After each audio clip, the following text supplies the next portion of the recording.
The Xbox Series X continues to be a hot topic of discussion against the Xbox Series S. In the wake of the Xbox Game Showcase and the Series S Carbon Black announcement, many have gone back and looked at the timeline and the way the Series S came to be. I have my own predictions about what the Xbox Series S will actually do with respect to holding back games within the Xbox ecosystem. I even said that the Xbox Showcase would not really focus on power, and Phil Spencer took it one more step with his one more thing at the end being another Xbox Series S with a larger hard drive. Now we have commentary from Digital Foundry about what they were told in March of 2020 about the Series S. The truth as it were is starting to come out, and it doesn't really square with any of the marketing and how the Xbox Series X and the S were positioned. Now, I put all the good information right here at the beginning. I went on a big fact-finding mission for you, so that way you don't have to go searching for it. After the monologue is over, I end up discussing this with a live audience. That's why this video tends to be a little bit longer. So the Xbox Series S continues to land in the headlines, and for all of the wrong reasons. We have strange comments from Matt Booty about what devs should do for the Series S, and now Digital Foundry has some strange and new information that they were handed or told at Microsoft HQ in early 2020. So first I want to do a bit of a history lesson, since revisionist history is the common theme lately every time the Xbox Series S comes up. I wanted to actually go back and look at how it was marketed and look at what was promised. We even have a video that Xbox set to private, seemingly because they don't want you to see it. Second, I want you to look at why Microsoft made the Series S. We have an interview from late 2020. We have the original positioning of why exactly this came to be in the initial language and the press and the interviews that they did. Lastly, we need to look at what John Linneman from Digital Foundry said, because it's what he was told in March of 2020, and it doesn't really square with public interviews, the marketing, or the messaging up to that point about the Series X and the Series S. So first, let's do a little history lesson. The thing that everybody is forgetting about the Series X is all that we heard about for the longest time was just the Series X. E3 2019 had a Project Scarlett video that was making the rounds recently because everybody was looking at all of the broken promises about Project Scarlett. And it feels like 3 minutes of broken promises if you really watch it and you scrutinize it. It wasn't until late 2020 in September that the Series S was announced. That was actually something that seemingly was prompted by a leak. There was a leak that hit, and then they put out their announcement. From The Verge reported on this September the 8th of 2020. Hours after Microsoft's Xbox Series S console widely leaked, the company has gone on record and confirmed its existence. In a tweet, Microsoft describes the Series S as offering, quote, next-gen performance in the smallest Xbox ever. So we don't even know if they planned on announcing it at this time. This may have been something that their hand was sort of forced because of the leaks that were coming out. I also love the line about next-gen performance in the smallest Xbox ever. What next-gen performance are you talking about? The 120 FPS that you get in old games? Anyways, the timeline here is important because when you hear that John Linneman has to say, like when he said on his recent show with the other gentlemen that joined him on that show, there's 3 of them from Digital Foundry, and they were discussing a mid-gen refresh, you have to understand what he was told took place in early March of 2020. It's crazy to think that the marketing and the timeline of this played out. So just to restate the timeline if you didn't catch it, in E3 2019, there was a 3-minute trailer about Project Scarlett. Big promises about 120 FPS and no more loading screens. Then in December of 2019, we are still in 2019, Phil Spencer debuts the Xbox Series X at the Game Awards. Then in 2020, there's bits and pieces, and then a blog in June. June was when they sort of unveiled even more.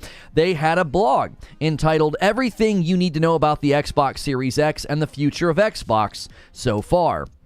keep in mind, this is the same June where they showed off Halo Infinite and received all the graphical backlash and then had to delay it. They also showed Hellblade 2. It was even included in this blog. So that's a timeline up to June, okay? You got 1 year of time between June of 2019. They're talking Project Scarlett. They're really promising big things. In the Game Awards of December of 2019, Phil Spencer confirms the Xbox Series X existence. And in June, they continue the marketing. Then in September of 2020, the Series S gets leaked, and then Xbox officially announces it. Again, we don't know if they plan to announce it then. And 2 months later, in November of 2020, they launch both systems. It's important to see how late the Series S was to the party. It's important to see that, because if you don't see that, what you're going to miss is what John Linneman says at Digital Foundry is very odd.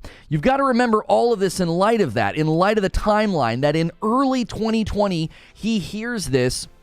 In March of 2020, he hears this thing about the Series S. And we need to include some quotes and some screenshots from the official Series S blog post. Scene number 1. This is from the official blog post of the Series S. It says, the primary difference between the Xbox Series X and the Xbox Series S is in resolution.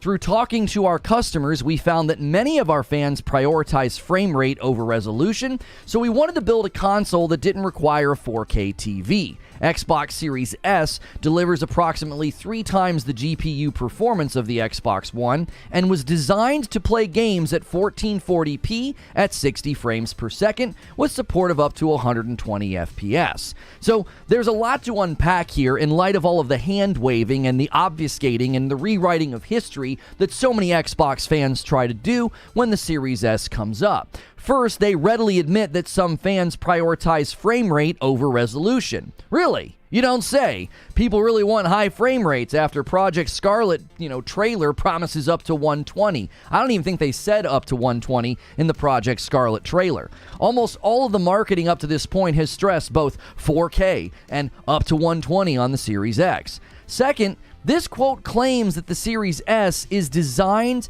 to play games at 1440p at 60 frames per second. That's not somebody saying that, oh, hey, it's up to. It might get that. They're saying it's designed to play games at 1440-60. This promise has quite literally not come true. Even Diablo 4 drops the resolution to 1080 just to achieve 60 FPS. That's an isometric dungeon crawler. It's not some next-gen tour de force. And lastly, they have the stones to say up to 120 frames per second. Everybody loves to run with the stat that the Series S has more 120 FPS games than the PS5, but running old games at 120 was not what this blog was promising. So this history lesson is incredibly important. The Series S was not the focus. It was a surprise, and it was marketed as a much stronger system than it ended up being. So now we have to ask the question, why? Why the Series S? Why did they make this thing, okay? You've got the timeline. You have when it was announced in comparison to the Series X. Why did they make this thing? In November of 2020, Eurogamer sat down with Xbox in an article titled The Big Xbox Series S Interview, Why Microsoft Made an Entry-Level Next-Gen Console. Just 2 months after the Series S was announced, it's now being referred to as an entry-level next-gen console. And this note at the beginning of the article, I think, is somewhat telling. The bulk of this Xbox Series S discussion actually began after wrapping up an interview mostly centered on the Series X. We'd seen Series S in the flesh the day before, but it wasn't clear how much Microsoft wanted to talk about this entry-level machine. We hadn't even got to see it in action. So even after the announcement, the focus is still on the Series X. That's what they're focusing on. That's what they're doing interviews about. They're not even letting people see the Series S in action. Gee, I wonder why. Funny enough, there was a YouTube video embedded in this Eurogamer article. You can go check it. I already told you the title of the article, okay? That video has been set to private on YouTube, and I used Wayback Machine to see whose video it was. It was an Xbox channel video. On their official Xbox channel, the YouTube video is entitled Inside the Xbox Series S. They have set this video to private, which is a tad strange, but once we start pulling quotes out of it, maybe you'll see why. Now, this video is still available on IGN if you want to go watch it. So for whatever reason, Microsoft didn't tell IGN to take it down. Maybe they weren't allowed to. Maybe there was some kind of an agreement of leaving it up. I don't know. Maybe they just didn't want it on their own YouTube channel because, listen, pretty much everything I pull from this video is false, okay? At some level, Xbox wanted this video hidden for some reason on their own channel. Now, in this video, Jason Ronald, Director of Program Management at Xbox, talks about the Series S. He starts by saying, quote, "To deliver on our ambitions, we knew we needed to deliver two consoles with similar next-gen capabilities." They're basically establishing this was the plan from the very beginning. He goes on to say in the very next quote, "By designing two consoles in parallel from the very beginning, we can deliver the same core gaming experience while making it as easy as possible for developers to scale their games across both consoles with minimal effort." To scale games down. Now, I can't speak as a developer to the truthfulness of this statement, but it seems to be something that has not turned out to be true. Minimal effort is not how it's being described. Let's see what Matt Booty has to say about minimal effort in a recent interview.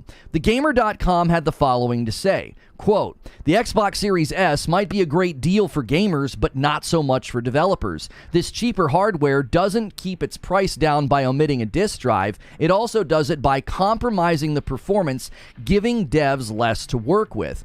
Apparently, my predictions about devs wanting to skip the Series S has become a topic of conversation. Gee, that's so surprising. I can't imagine why anybody would request that." TheGamer.com said, Xbox Game Studios head Matt Booty makes it clear that the company won't allow devs to skip the Series S and launch exclusively on the Series X. Instead, he says these issues can be avoided if the developers plan better, suggesting that the performance of games on the console will improve with experience. He even confirms that it's more work, okay? He's confirming it's not minimal effort. It's more work to get games to run well on the Series S. Here's his quote. "Is it more work? Sure," says Booty, speaking with Axios about the troubles devs have faced when developing for the Series S alongside Series X, PS5, and PC. So contrast this to what this video that they set private. Contrast it. It's not minimal effort. They're running into trouble. Now, Matt Booty, quote, goes on to say that devs should find it easier once they've moved on to their second game for the platform, since they can, quote, plan better knowing where some of the sharp corners are. Does this sound like minimal effort? They have to do more work. It's harder. They're facing challenges. It'll be easier on the second game. This sounds like a lot of reasons to not develop for the Xbox ecosystem and the Series S. Now, back to the video, the one that's been set to private. Jason Ronald continues by saying, quote, "The Xbox Series S delivers the same incredible next-generation experience and features as Series X, just at a reduced rendering resolution." This is just flat out not true. They are not hitting the same performance levels. This is false. Frame rate parity isn't there, and neither is performance parity. You don't simply lower the resolution and get the exact same experience. And what's hilarious is all the commentary surrounding Starfield has said exactly that. You can't just lower the resolution to get more frame rate. You can't just lower the resolution to get equal performance. Street Fighter 6 is showing this in grand standing display. You're not getting the same next-gen experience on the Series S. Evil West is showing this. You don't even get 60 FPS. They couldn't get it to work, so they stopped doing it. They stopped trying. Baldur's Gate 3 cannot get split screen to the same standard on the Series X and the Series S. Then the Series S video continues, and this is when it gets really juicy. It compares the Series X and the Series S. Quote, "The primary difference between the Xbox Series X and S is the GPU. This section begins the tried and true marketing that people have tried to point to. I've tried to point to, at least. People have tried to avoid this. Every time this topic comes up, I've said this, and this video proves me right. The Xbox Series X is couched as the 4K box, and the Series S is the 1440 box. Listen to what the video says. Quote, "The Xbox Series X is designed to deliver a next-generation gaming experience in native 4K at 60 FPS with support for up to 120 FPS.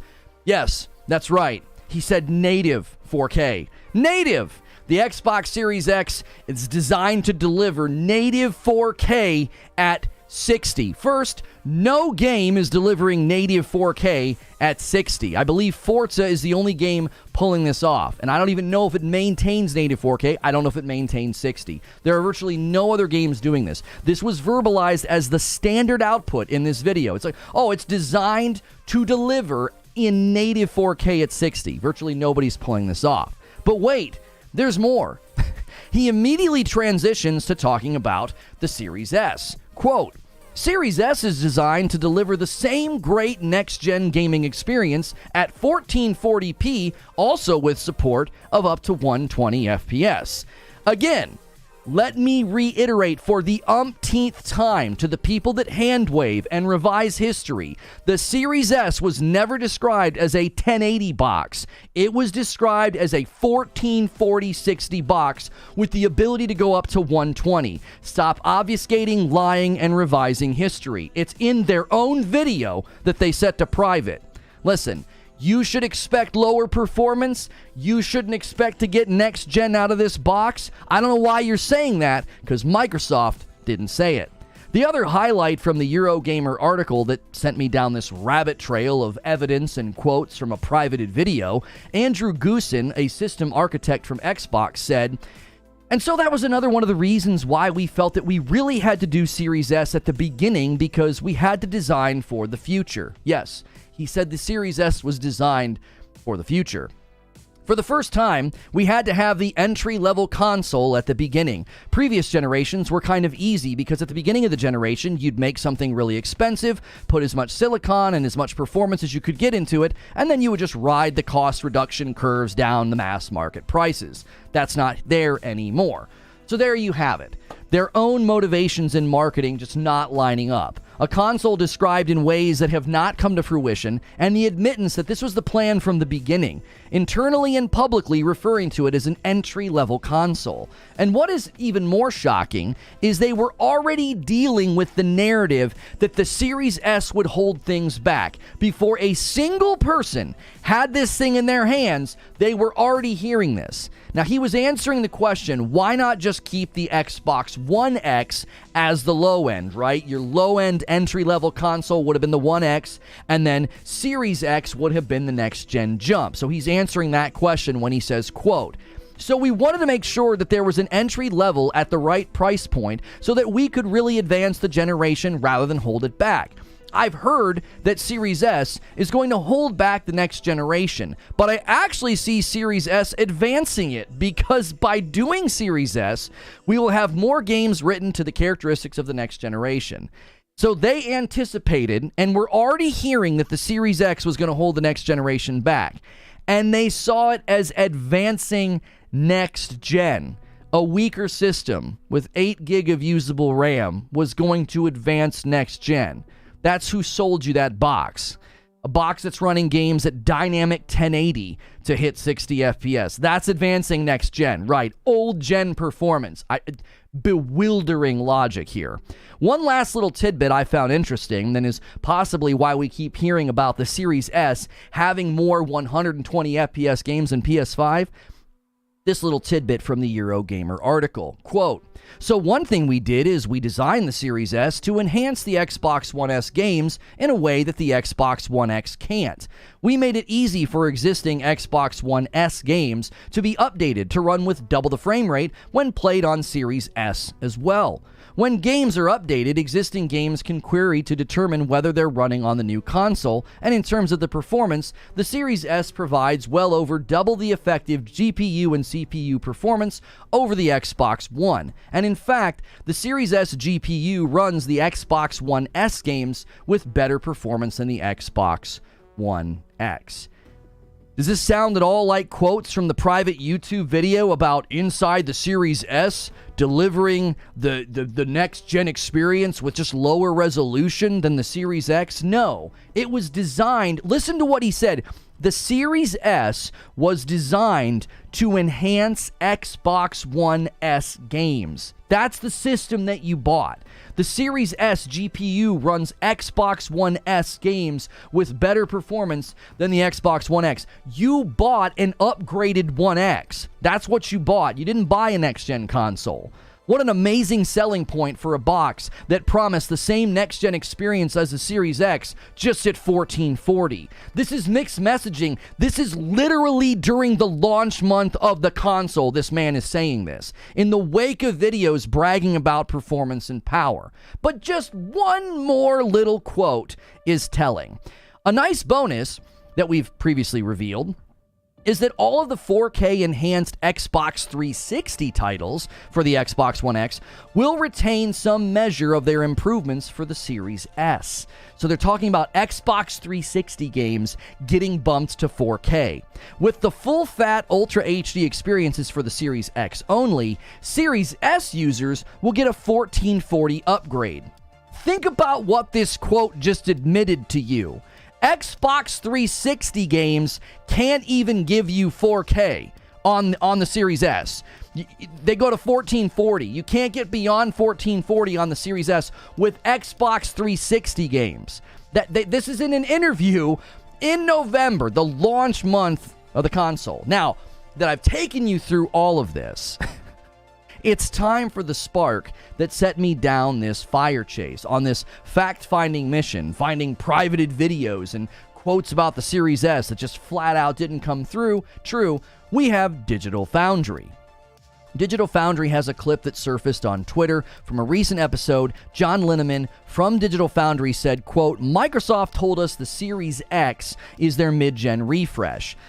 They just decided to do it ahead of time." So he's interacting with the question, and here is his response to me on Twitter. So I tweeted about this, and this is his response. He said, "This is basically what we were told at Microsoft HQ when we first saw the Series S. They never intended to actually launch just the S, mind you." So he's making sure that we all understand, like, the plan was never to just launch the S, okay?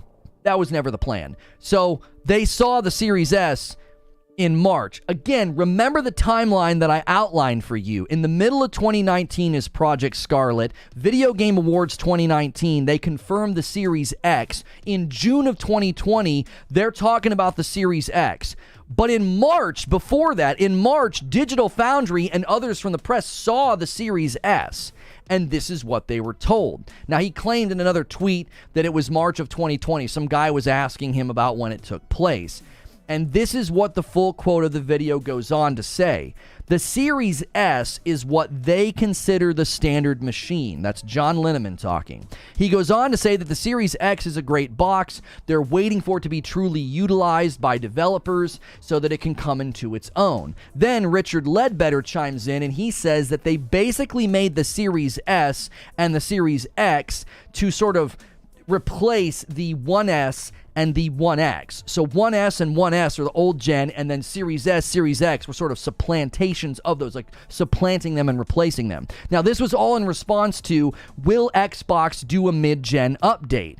So, no. According to John Linneman, they envision the Series X as the mid-gen update, which doesn't make any sense to me because it's basically equal to power of the PS5. So how is that a mid-gen update? It's basically matching the power of the PS5. Keep in mind, all the marketing up to this point was talking about how the Xbox Series X was going to be stronger than the PS5 and RDNA this and all these other things. Didn't come true, like, at all. We have not seen that thing come to fruition. These gentlemen on Digital Foundry seem to think that the farther we get, the better the games will get on the Xbox Series X and Series S. They haven't had enough time to make the games. Even Alex he on Digital Foundry, he seemed to indicate that he doesn't think a PS5 Pro is necessary, that it'll make it harder to make games. I don't necessarily agree with that. I think that the way that we're hearing about the PlayStation 5 Pro wouldn't cause disruption. It would actually enhance development by accelerating ray tracing, and ray tracing speeds up development. And Digital Foundry's own dialogue about ray tracing is that most of the games we're playing right now aren't even utilizing the full suite of ray tracing technology. So having a mid-gen refresh that would let developers harness the full suite of ray tracing would likely speed up development, and you would just turn those things off on the standard PS5. But that's a whole nother subject. So the peculiar timeline is undeniable. The Series X was the focus. It was the kickoff announcement after all the hype for Project Scarlett. Then the Series S is announced, seemingly in response to a leak. Early marketing for the Series S is grossly overstating its power to the point that Xbox sets a video to private on their own YouTube channel. And now we're hearing that this was the plan all along. The Series S has always been planned, and it's the standard box, and the Xbox Series X is going to function as a mid-gen uptick in power, which, if you look at the focus on the Series S, it all starts to make sense. They made more of them. It outsold the Series X. Their one more thing at the Xbox Game Showcase in 2023 was a Series S with a larger hard drive that's $50 cheaper than a digital PS5. And Phil admitted and said in that showcase, we're going to make Series X's more available. Well, why are you saying that? You're saying that because the Series S has been their standard box. They just didn't tell anybody that. And with Matt Booty's remarks about planning better, this entire situation is honestly worse than I originally thought. They expect game devs to build games for the weakest system in the market, do more work on that weaker system as tech and ideas about game development continue to trudge forward. You expect them to do more work, learn lessons, and plan better on their second game? Most of their next-gen console customers are on an Xbox that has failed at virtually every promise of the marketing. No matter how you shake this, maybe you try to claim that Digital Foundry's lying, or, well, the Series S was never marketed as a strong next-gen box. The evidence is crystal clear. You don't know what you're talking about if you think that. The Series S is here to stay, and from the beginning to now, nobody knows how to position it, they don't know how to talk about it, and the mixed messaging and the broken promises will likely continue. So let me give you my thoughts and my conclusions. It's impossible to deny at this point that the Series S marketing and the promises were not just overstated, they were simply untrue. Making a video private cannot erase what was said, and it certainly can't change that consumers bought something that they thought was going to be a much stronger box than it is. Hand-waving and saying things like, well, consumers going for the cheapest console, they don't really care about graphics, or well, they shouldn't expect good performance, they bought the cheapest box. That's illogical and honestly a stupid response in light of the marketing, in light of all the things that they said. Number two, even in the wake of overpromising and misrepresenting the power of the Series S, the messaging is mixed. What's the future of power for the Xbox ecosystem and next-gen games? Is it even a focus? Is Starfield the first of many creative decisions that we were going to face? Maybe in Hellblade, maybe in Fable? The Xbox Series S Carbon Black announcement seems to back up what Digital Foundry said about the Series S being the main console. So here's my conclusion. Now more than ever, I can confidently say, I don't think my Series X will ever deliver on what was promised. Baked into the crust of overpromising for the Series S is a bunch of promises for the Series X that simply haven't happened. And running to the PS5 box has 8K, and you want to shout about that? That has nothing to do with this conversation. I bought my Series X first, and I expected all the things they promised me to happen. It's crystal clear, given the marketing, given the mixed messaging, recent comments from Digital Foundry, that the Series S is exactly what I predicted it to be, a self-made Trojan horse. And that's the show open. Thank you so much for being here. The more and more I researched that, the more quotes I found, the more things it was just absolutely insane. The more we looked at this, the more it was like this video that got set to private. I couldn't believe that they set the video to private. And then the more I watched the video, the more I was like, well, I can see why they set the dadgum video to private. I can see. It makes perfectly good sense. They don't want anybody to see this video. Nothing that they say in the video came true. None of it. Go watch it. Go watch the IGN video before it likely gets taken down or set to private. Inside the Series S. Nothing in there came true. It's just a bunch of lies. Oh, they didn't say that the Series S was going to be a next-gen console. Bull. Go watch the video. Go watch it. Self-made Trojan horse. Got called a hater. I had so many people telling me that you don't know what you're talking about. You're just a hater. And then all the truth comes out in the wash. As truth always does. It all comes out. It's like, this was the plan all along. Then why didn't you talk about it? You showed the Series S to Digital Foundry in March of 2020. I think I misspoke in the monologue. I think at one point I said March of 2022. In March of 2020. Can you show the video? I'm not doing a single thing with that video. Absolutely not. I'm not giving Microsoft even a blip of chance to do something to my video. Nope. You can go watch it on IGN. I intentionally pulled out quotes, and I will not show that video. I'm not going to give them an inch of power over my coverage. Absolutely not. All of a sudden, this video would mysteriously disappear. Copyright strike. That's ours. You can't show that. Yeah, By the way, let's get the morning started. If you haven't smashed like yet, smash a like button. If you haven't ordered some coffee, try out Reforge Roast at reforgeroast.com. Also, let's get the member goal started. We are simulcasting over on Kick. Thanks for those of you that are watching on Kick and follow me over there. Appreciate it very, very, very much. What was it called? Inside the Series S. Another banging opener. I enjoy when you go full righteous indignation. Listen, this is personal for me because I kept telling people, I was like, that's a self-made Trojan horse. Why the frick did they make that thing? Why?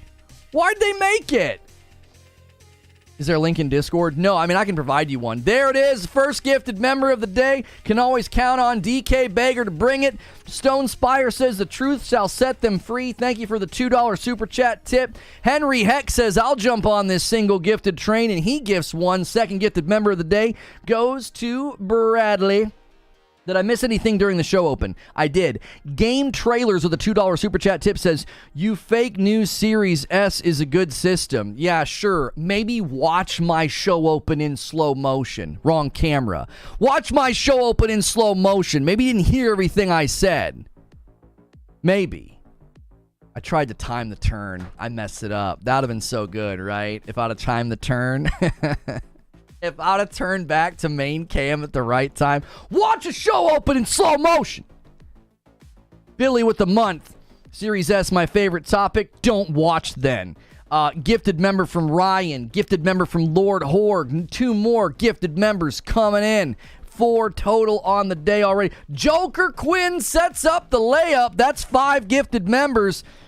Tingling. Somebody might do a 20 bomb. Somebody might do it. That's a good layup, Joker Quinn. Thank you very much. Again, AK Gray with a gifted membership. He says, nope, you can't get this layup. I'm going to push it. Thank you, Ray.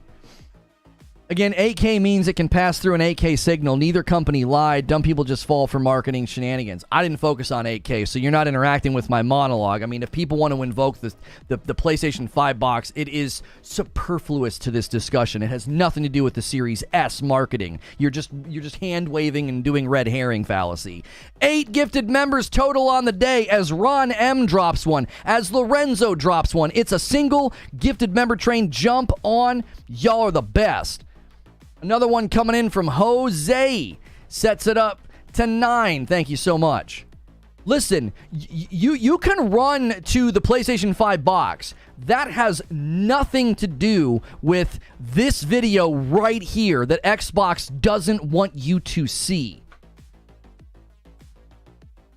They don't want you to see this. This video is private now. Why? Nothing in the video came true. None of it. Where's the evidence of intent to deceive? I don't give a rip about their intent. I'm just reporting on what was stated and what happened. I don't care about their intent. Don't care. 10 gifted members total on the day already. Shiny red flag drops one. Thank you very much. I'm not interested in intent. I'm not taking them to court. I'm not trying to throw anybody in jail. Nope. All I'm saying is this is the truth. You got John Linneman coming out and saying what he said, and everybody's like, no, that's not true. And then you go back and look at the marketing. You go back and look at the timing and the promises, and it's like, well, what do we have here? All these people that have been telling me for months, anybody who bought a Series S shouldn't expect good performance. Is that so? Well, why don't we go back and watch this video? Because as far as I can tell, consumer expectations were firmly set. Firmly set. I don't do live stream of Nintendo stuff. Nintendo gets kind of weird. How can you call them liars when they seem to have made a massive mess with good intentions? Well, your presumption that they had good intentions with marketing is one that is not weighing in on my discovery of this. I went and found all the marketing, grabbed all the talking points. Their intentions don't matter to me. It turned out to be a lie. It didn't come true. Oh, well, they didn't intend to lie, so it's not a lie. Okay. Like, that's a pedantic way to approach this. Like, you want to slice that piece of my monologue off? Fine. 30 minutes of fact-finding and precise quote grabbing about things that simply never came true. Okay? So sure, did they mean to or not mean to lie? I don't really care. The narrative up to now on the Series S has been nobody should expect good performance out of it. Hey, I hate it when you call me pedantic when I push on your points, because it's not a major point of my argument. But the main crux of what I'm saying today is not that Microsoft and Xbox are evil liars. The main point that I'm trying to say is the marketing and the messaging around the Series S has been fuddled and mixed from the very beginning. You have guys in November. You have guys in November stating that, like, oh, this is an entry-level console. It was designed to play Series S, Xbox One S games better. Then what? Is this a next-gen console or not? Is it? Is it a next-gen console? Is it going to deliver 1440 at 60? Is it going to play all the games that the Series X can play just at a lower resolution? The man said, in the Eurogamer interview, the man said, it will play 360 games at 1440. If you want a 360 game at 4K, you got to play it on the Series X. Like, think about that. Eugene says, how could they not know their hardware wasn't capable of what they promised? Is it ignorance or malice? Right. How do you get this all so wrong? Narwaffle says, well, they're the ones with all the hardware info at that point, and we didn't. If they didn't know how are we supposed to know? Right. At that point in time, who knew the truth? Who knew the true strength of this box? You're not calling them out? What do you mean? Listen, this is not some drama channel where I'm like, exposed. Oh, you've been exposed, Xbox. I'm calling you out. No. I went and did a ton of research because the dialogue on the Series S continues to be one of revisionist history, obfuscation, and dishonesty. Hand-waving, like, you got pundits and bloggers and YouTubers and dudes on Twitter acting like, oh, yeah, no, nobody should have expected the Series S to be that strong. And, oh, the Series S isn't the standard box. That's not true. Digital Foundry doesn't know what they're talking about. Really? Really? You don't find it interesting at all that they show the Series S to Digital Foundry in March of 2020? March of 2020, they're like, here it is.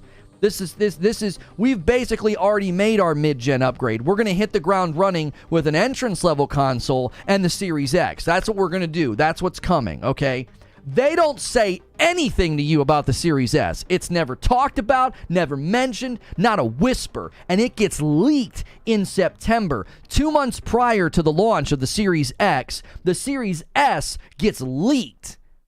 And they're essentially forced to confirm its existence. And they got some video of some guy saying stuff that isn't true. And they set that video to private on their own channel. How do you hear all that and think that, well, are you calling them a liar, or are you calling them out?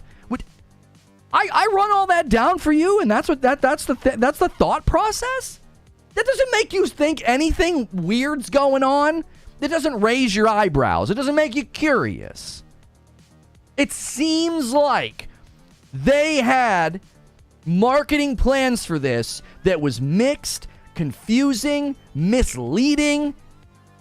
And when it starts to become, the realization starts to land on people, they set a video to private. Come on. Get the frick out of here.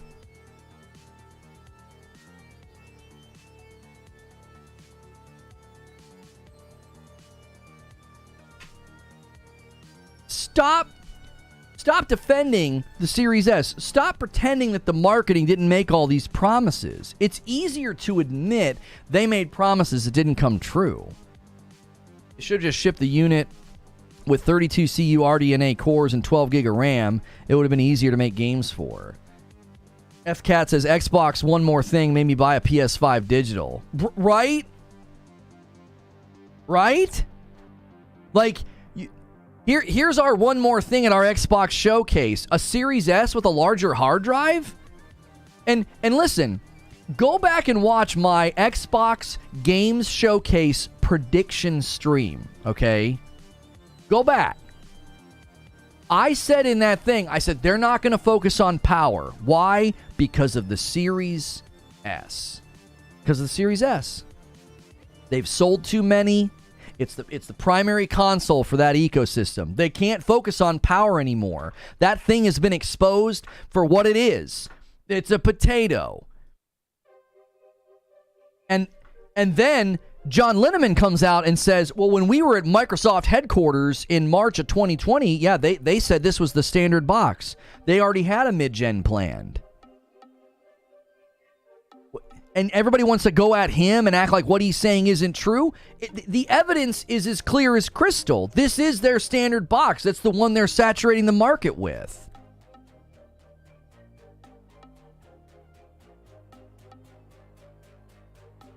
They're remaking Mario RPG? Did they announce it at the Direct? I just said that's what I wanted. I said that was one that I would play. $20 tip from Jonathan Kane. Sony releases a Pro model. It nearly guarantees 60 FPS option in every title. The ceiling for scope in a game is being set by Microsoft, with requiring devs to support the Series S. This is a PR win. Love you, man. God bless. Thank you, Jonathan Kane, for the $20 Super Chat tip. Think about this, says Paul. Xbox One ship with cheap DDR3 RAM to save money. Games run bad because of it. The 360 was about to ship with half the RAM, only for Epic showed them a demo of Gears with more RAM.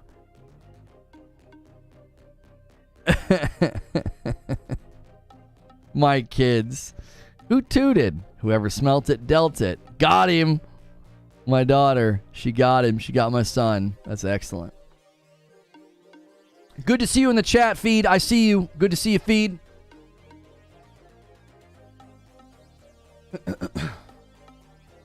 Needed for sales to be where they are currently. If it was only the X, they'd be further behind in sales. Now, hang on a minute. You can't say that, because they made more Series S's than they did Series X. It had prominence in the production.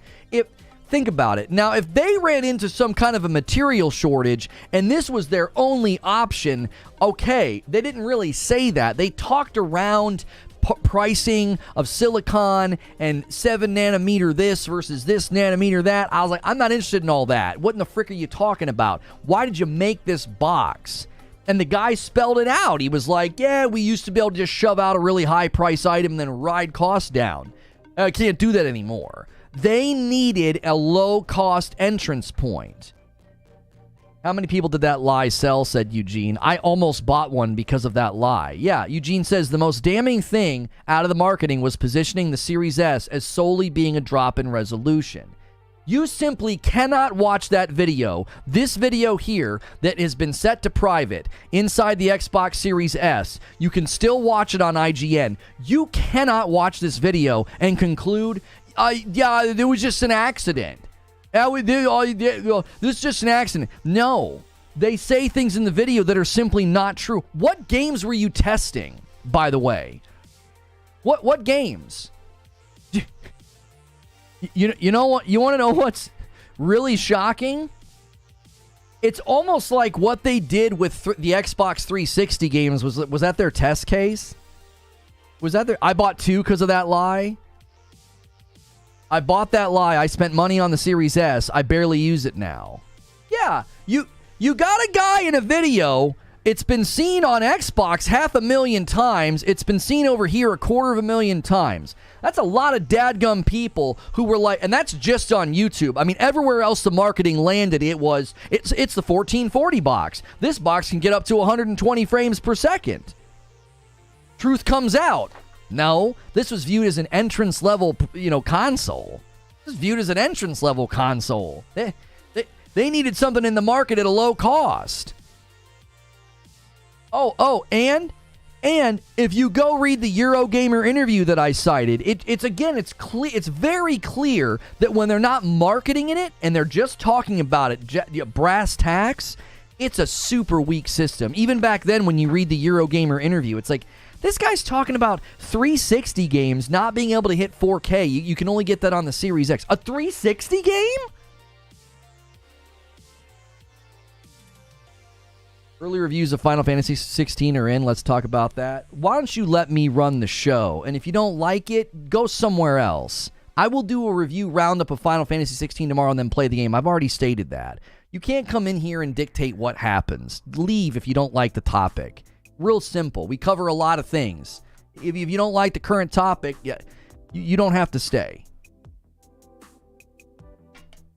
From Richard Ledbetter at Digital Foundry in 2020, in a world where native 4K is far from a done deal, even on the Series X, I'm still concerned about how memory management will play out on the Series S. Richard knew that 8 gig was always going to be an issue. Yeah, Richard Ledbetter. Is it Ledbetter? Richard from Digital Foundry, the guys from id Software, they all tried to say this was going to be a problem. And every time I tried to talk about this, I got called a hater. I was like, come on.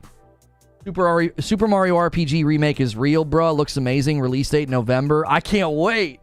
I can't wait, dude. It's so funny that I was just talking about that the other day. I was like, that's one of the only turn-based games I ever liked. That's freaking awesome.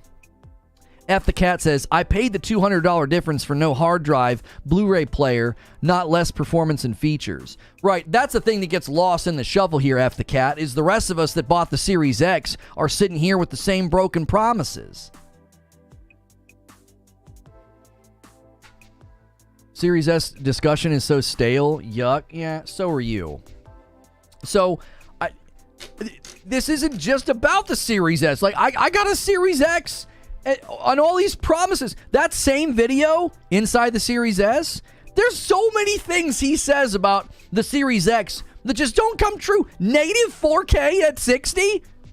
What? Seriously. Go watch the video. He says that the Series X is designed to run games at native 4K 60 FPS. What game is doing that? I know Forza touts native 4K. Does it hold 60 when it does that? That's the only game I can see anywhere touting native 4K on consoles. Nobody else even mentions the word native. I went and looked at all the PlayStation 5 marketing. They never said the word native. I couldn't find it. Native 4K comes out of this man's mouth in that trailer. I'm like, what are you talking about, bro? There are monster rigs and PCs that are struggling to do native 4K 30. Native means no upscaling. Native means it's literally set to 4K. That's the resolution of the game. Pretty much every game you play at 4K is being upscaled. It's not native. What's good, Pure Lyshin? Some cross-gen games can hit 4K, but that's beside the point. No Face Lore with a $5 super chat tip. The fanboys could be a lot more happy if they just face the truth. They were lied to. They deserve better in the money with the money they spent. Go shout to Microsoft. Native 4K at 60 for $500 is hella enticing. This should be an eye-opener for future games or consoles, but I forget we got fanboys in here. I don't think there's that many fanboys in chat, guys. I don't see that many people having an issue with what I'm saying. It's all about the lies that are dropping for this box. My Xbox is going to collect dust now that I got the PC, and I'm in the PC world. At this point, PS5 and PC are the best choice to have, says Snips TV. By the way, thank you to everybody watching over there on Kick. 325 followers. Keep doing that. Consider becoming a subscriber over there to support me. We are working on that goal of getting verified. So if you become a subscriber, gifting subscribers on Kick don't count. So we need people to do it on their own if we're going to try and get that verification over there. Or we could just talk to Kick. I've reached out. We'll see. Imagine paying $500 to have $300 console performance, says Butters.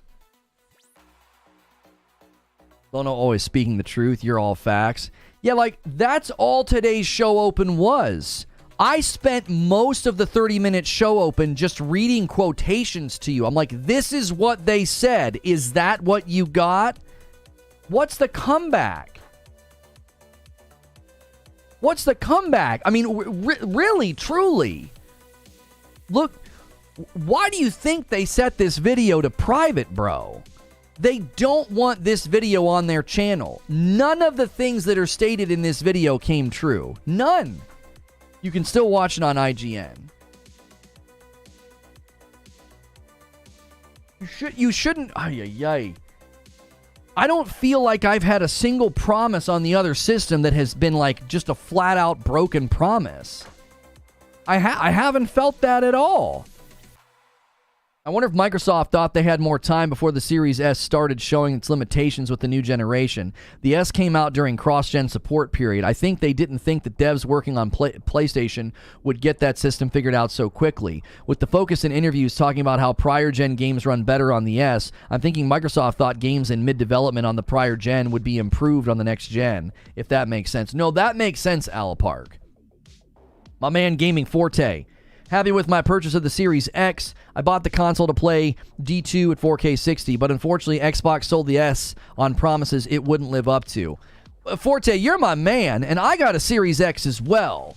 And I can't say Destiny 2 is compelling enough because it's not a next-gen game. Upping the performance of a game from the previous generation is awesome. That's not why I bought the rig. That's not why I bought the system. Like, if you just got this email selling up to 120, yeah, they're still doing it. Introducing the Series S 1 terabyte. Make the most of every gaming minute with lightning fast load times and gameplay up to 120 FPS, all powered by Xbox Velocity architecture. So they're still running with up to 120 FPS, which, oh my gosh. The insanity of that is that how many people are taking that promise and thinking that, oh, well, they made good on the promise because I can install old games at 120. We don't need you rubbing our faces in the truth.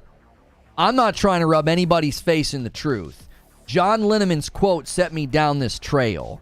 Look at my channel. I've covered the Series S twice before this. I've done 2 live shows on it, and they were really, really spaced out. The second time we talked about it was because of Baldur's Gate 3. Baldur's Gate 3 prompted me to say, I told you this was going to happen. I told you the Series S was going to be a problem, and you all called me a hater. And you said the devs just need to work harder. It's the devs' fault. Okay? The first time we covered it, I actually can't remember what we said. I actually can't remember. I forget the title of it. I looked up my past live streams last night. I was like, okay, when we've talked about the Series S, what should we do? Get timed out for having an opinion? Nice. How about this? Just make it permanent. All right, let me go in here. Xbox Series S too weak. I did a live show about the memory problem in August of 2022. So about a year ago, about 1 year ago, I did a stream about the memory constraints because Microsoft opened up a little bit more memory and it didn't make any difference at all. And then in February of this year, I covered the Baldur's Gate situation. Yo, what's good, DK Bager? Thanks for gifting a membership. DK's like, well, we got to replace the one that just got bought. You want to show disrupt and take swipes at the topic? You're done. I don't let that stand here.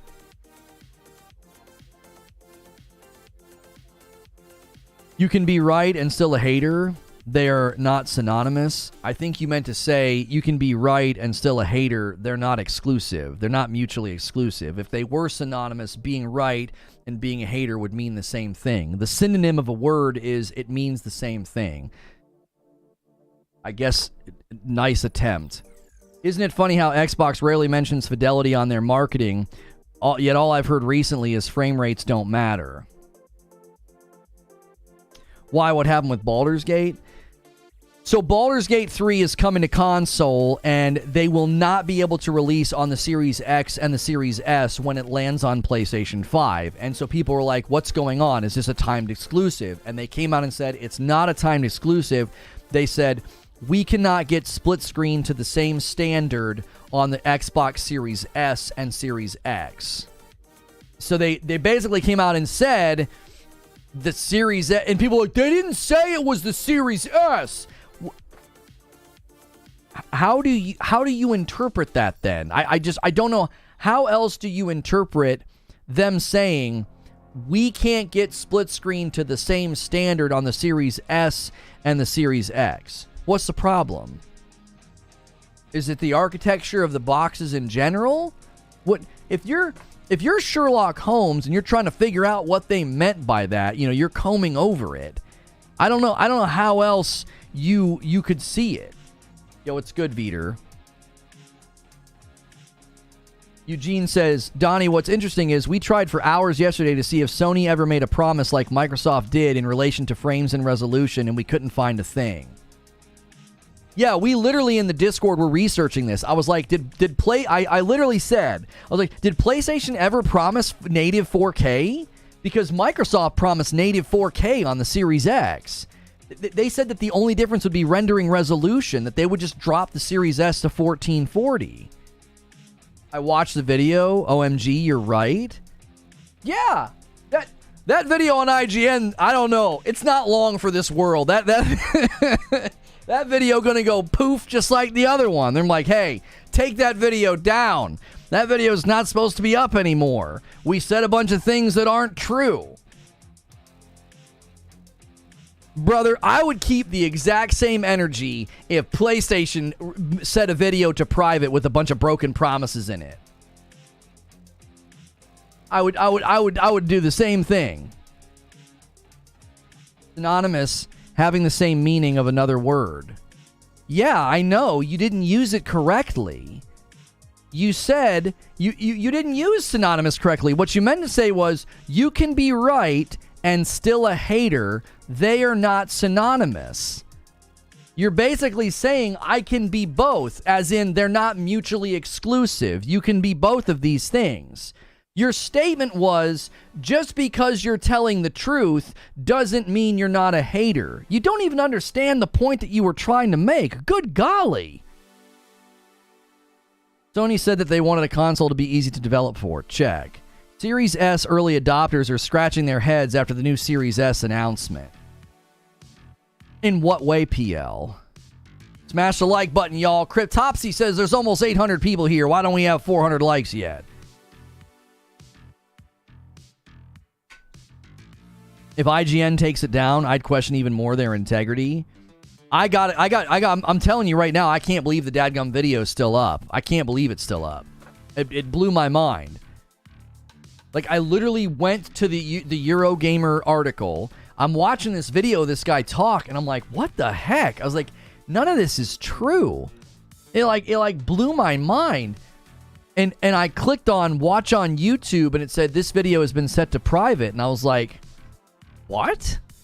So I go to Wayback Machine. Did I thank DK Bager for the gifted member? I think I did. DK Baker gifted a member and bumped us to 11. I think. Did I thank you? Did I add that one? Alex Witter with a $10 super chat tip. It just sucks. Like the portability of the S is such a convenience for my work travels, which is why I bought it. Thank you, Alex, for the $10 super chat. All the generosity from Alex. You're always so kind. Bradley with 4 months of membership. Guys, that grammar lesson deserves at least a few likes. Thank you.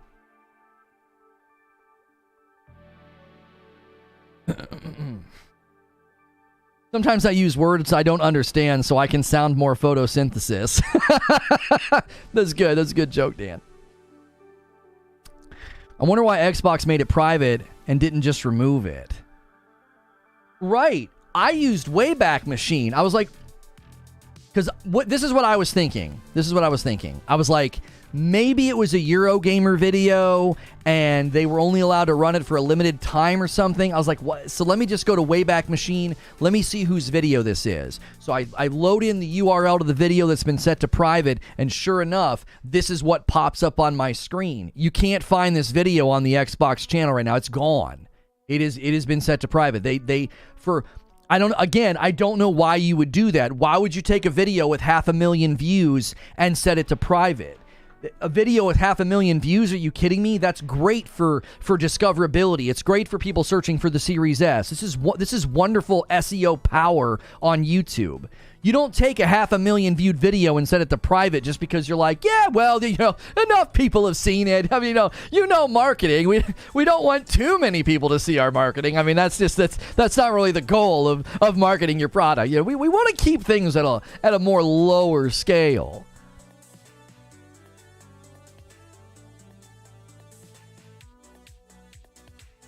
The perfect embodiment of different strokes, I suppose. I felt this was one of the stronger stories in recent years. I hugely enjoyed it. John Linneman saying Final Fantasy 16 story is very good.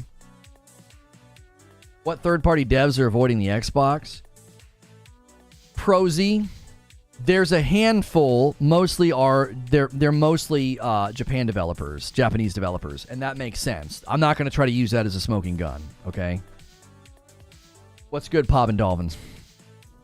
My prediction has been, okay, that in light of what's being discovered about the Series S, and I don't think Matt Booty's comments are going to help either. I don't think his comments are going to help.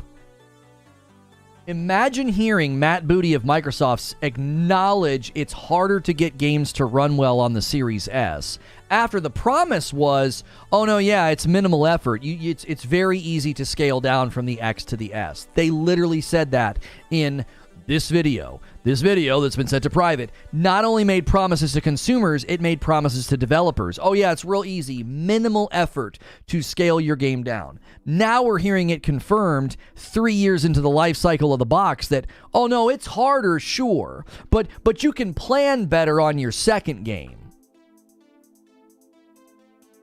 What? What did you just say? I can plan better? To what? Do more work? To go on a box and an ecosystem where if I'm not on Game Pass, it's difficult to garner sales? Devs avoiding Xbox are all the ones that Sony money-hatted. Nothing to do with hardware limitations. That's not true. That's a misrepresentation. A lot of the companies that have avoided Xbox, it has nothing to do with that. That's a lie that's been circulated by dishonest pundits and podcasts.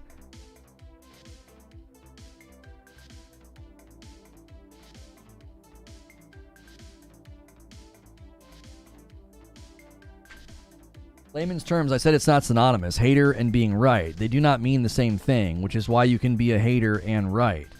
I'm not sure why you in chat don't understand basic language. I don't know why you think we care what you think. You've made a fatal error and continue to talk about it, so. Another gifted member from Joker. He pushes us to 12. We're close to the 10-bomb layup. If you get it to 15, some of the big boys like to swoop in. What is my wife sending me? Hang on a second. What is this? Oh. Cute. Just look at Baldur's Gate being an accidental PlayStation exclusive. S has issues. Yeah, the idea that everybody's skipping the Xbox ecosystem, it's only because they've been money-hatted.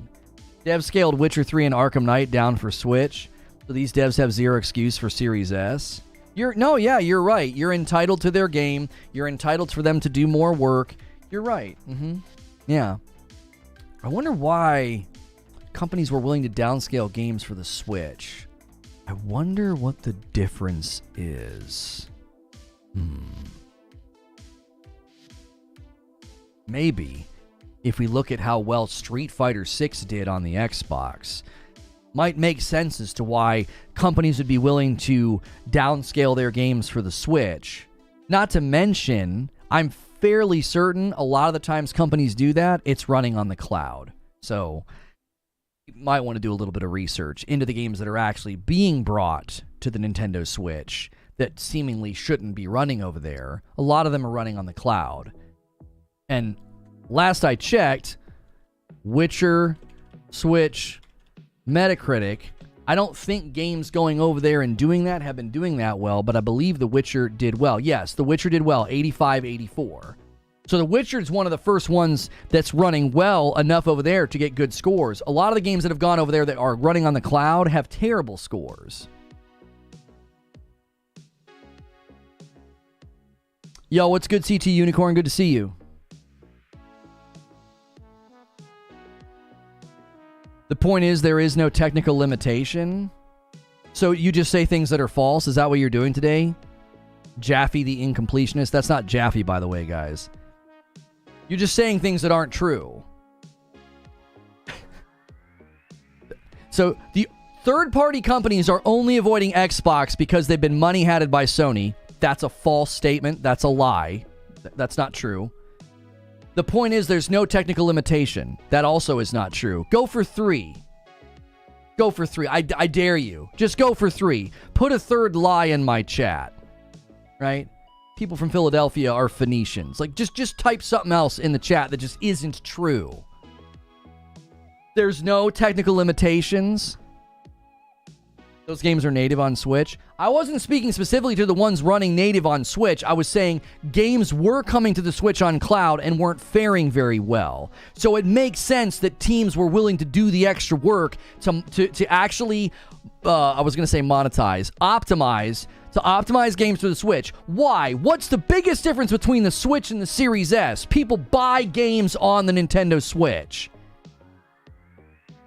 It's Witcher's doing fine on the Switch because the people reviewing it are likely okay with the degraded graphics because they're playing on a dadgum Nintendo Switch. It's like an 8.4. It has an 85 from the review outlets.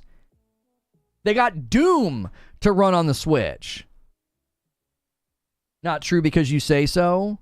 No, it's not true because it's objectively and demonstrably false. To say there's no technical limitation on the Series S is so painfully stupid, I can't believe you typed it.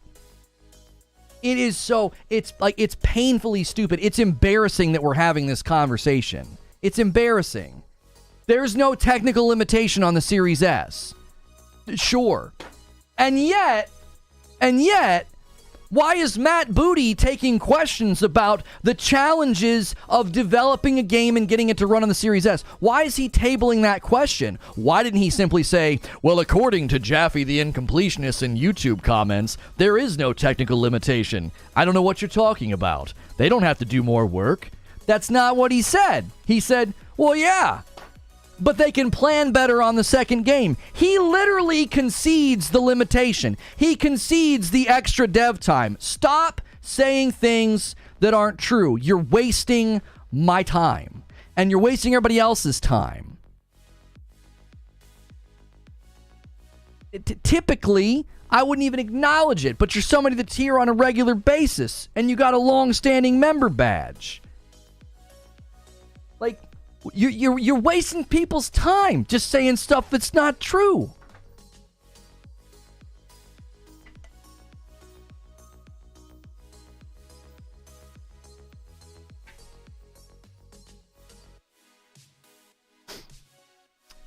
Xbox needs to leave so another Japanese company can come out with a console. I don't think we need another console. Xbox has amazing teams and amazing property. They do. Like, They just need to deliver. They just need to deliver good games, man. Yo, good morning, Brooklyn Breed. Coey with 16 months, welcome in. To hate something means that you truly don't like it. Something. Oh, you truly don't like something. To be critical of something, you are being understanding and pointing out the good and the bad. Don't argue with the donkey. Yeah, don't argue with the donkey about the color of the sky. Jiminy Christmas. $2 from True Witty. I thought Sony is broke. How can they money hat everyone? That's good. That's good. That's true. That's good, True Witty. Yeah, they broke. Sony broke. Stay broke, Sony. Sony money had it, all these third-party companies, and we can't get games over here. No, you can't get games over there because you built a weaker system and an ecosystem where people don't buy games. Don't you understand what's happening? This is everything we talked about. We talked about all of this in the past. Even before I did the 2-week episode in August of 2022, in late 2021, I was trying to tell folks, I said, the Series S is a self-made Trojan horse. This simply won't work. They're all limited. They're all three-year-old consoles. Just because they all have the same life cycle doesn't mean they're equivalent. That's a false equivalency. That isn't true. You could say, yeah, all these guys are going to have a hard time running fast. They're all 80. Well, if 2 of them are Olympians, former Olympians, and one's a couch potato, it doesn't matter that they're all 80 years old. 2 of them are going to run a whole lot faster than the couch potato. Like, well, they're all 3-year-old tech. They're all limited. What a wonderful hand wave. Like, just wipe over the fact that one in the group is significantly weaker than the rest.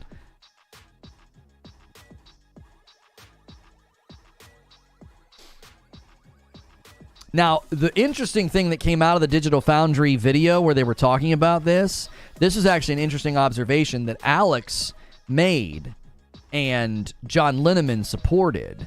They said that this generation will last longer. Every generation lasts longer because it takes longer and longer to get the games out. And John Linneman's like, yeah, it's taking longer and longer to get games out, so this generation will last longer. And if what set us down this rabbit trail is that the Series S is seen as the standard console and the Series X is seen as the mid-gen update, buddy, if you're looking for power, if you're looking for next gen, I hate to say it, I just don't think you're going to see it over there. I don't think that's the focus. I don't. Huh? Gens haven't lasted longer? They were saying that as it's gone on, each gen has lasted longer. That's what they said. Is that not accurate? It sounded right to me. I was like, I think that's true, that each gen's lasted longer than the previous. Super Mario Brothers Wonder? What's that? I call this the longest gen during Siki. I think it's going to be longer to make something significantly better than the PS5.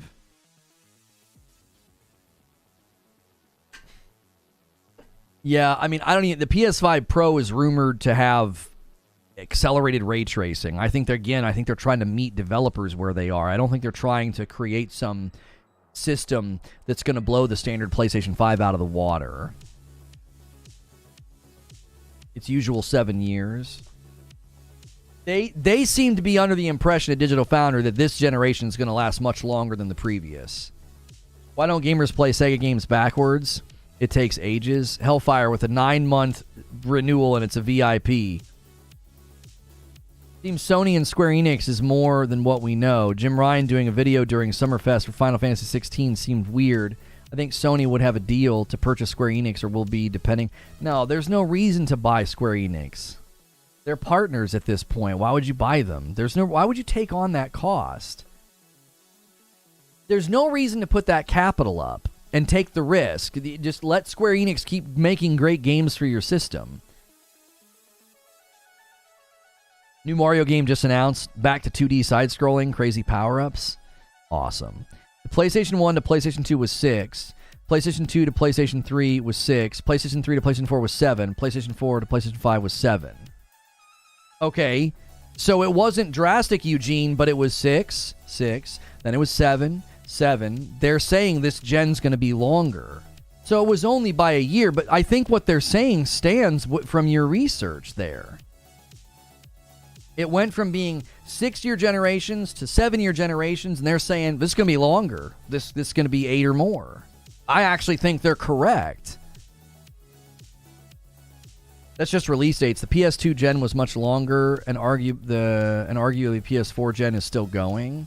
Right, but you see what they're saying, Eugene. I think what they were saying wasn't necessarily length of life. They were saying when they start pushing the next gen. Po Buddy's Nervic with 9 months and it's a VIP. I don't think they were saying the life and how long they lasted and got games. I think what John Linneman and Alex were stressing is the length of time before they push out a new gen. They're saying it got longer, and they're saying it's going to be longer this time as well, because it's going to take way longer to make games for this gen. You're not going to want to immediately be like, oh my gosh, it's been 7 years and you're already cranking out a new box? We just got to the point where we filled your catalog with games. There are people making games right now for PlayStation 5 that won't come out until 2028 or 2029. So they're saying there won't be a push to a new gen. It'll take longer this time. That's fair. Mid-gen refreshes are going to extend it for sure. That's kind of what they were thinking in the realm of like mid-gen refreshes. Alex was like, we haven't even really gotten the full power and scope of the PlayStation 5. I'd push back. You know, I obviously been joking about how I think he's a good-looking guy, right? Like, listen, buddy, I think you're a smoke show, but I don't agree with you.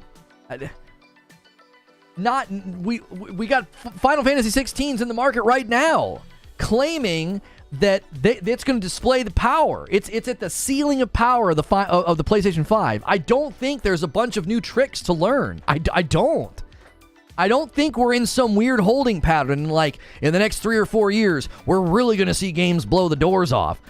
You got Yoshi P out here saying this thing's going to show off the power of the PS5. This game couldn't have even been made without the PlayStation 5. And then being like, well, we haven't really seen the full scope of the PlayStation 5's power. What are you talking about? You said that last week.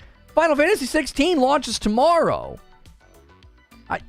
I don't think we're getting much further beyond FF16. I don't. There's only so much you can do on these boxes. There's not some wizardry somewhere where you can just be like, yeah, man, we're just gonna pull out some magic tricks. And Alex was saying that because he didn't want to see a mid-gen refresh. He's like, his argument was basically, we haven't really seen the full scope of power yet. So why would you do a mid-gen refresh? And I'm like, Alex, my homie here, like, I love you, but we are there already. There's no tricks with this hardware. The developers are very tuned in to the hardware already. Unreal 5 might help. He did make mention to that. I'll give him credit. He said, we haven't seen any of these Unreal 5 games come out yet. AI upscaling and frame gen may be those magic bullets. Oh, I feel like we have just such a long way to go before that really gets... That's going to take so long to get its footing, Zubair. I don't think it'll land on games this gen. It's going to take so long. Games are already in development. Think about this with me, Zubair. If you want a really, really good, crazy, awesome next-gen game, we're saying 5 years minimum, right? Well, add 5 years to now. There are games in development right now that are starting development or they're just now getting into full production. So they're going to be coming out in 2027 and 2028. Do you really think games coming out in 2027 and 2028 that are in development right now are going to be able to utilize that tech? That tech's in its infancy. That means the tech wouldn't just have to come out, become developed, become fully fledged. You'd have to have a method of tech integration. How can we integrate this tech into... So that's secondary technology. You'd have machine learning and AI and all this stuff over here for upscaling and all this wizardry, right? And here's our game that's 4 years into its development cycle. You need somehow to integrate that in. I just don't see it. I don't see it. In 2027 and 2028, I don't think you're going to see games that are like, oh man, this is blowing Final Fantasy 16 out of the water. They learned so many tricks. No, the games are already in development. They're already built. The engines have already been tuned to the PS5. Decima, Insomniac's homebrewed engine, whatever Santa Monica uses.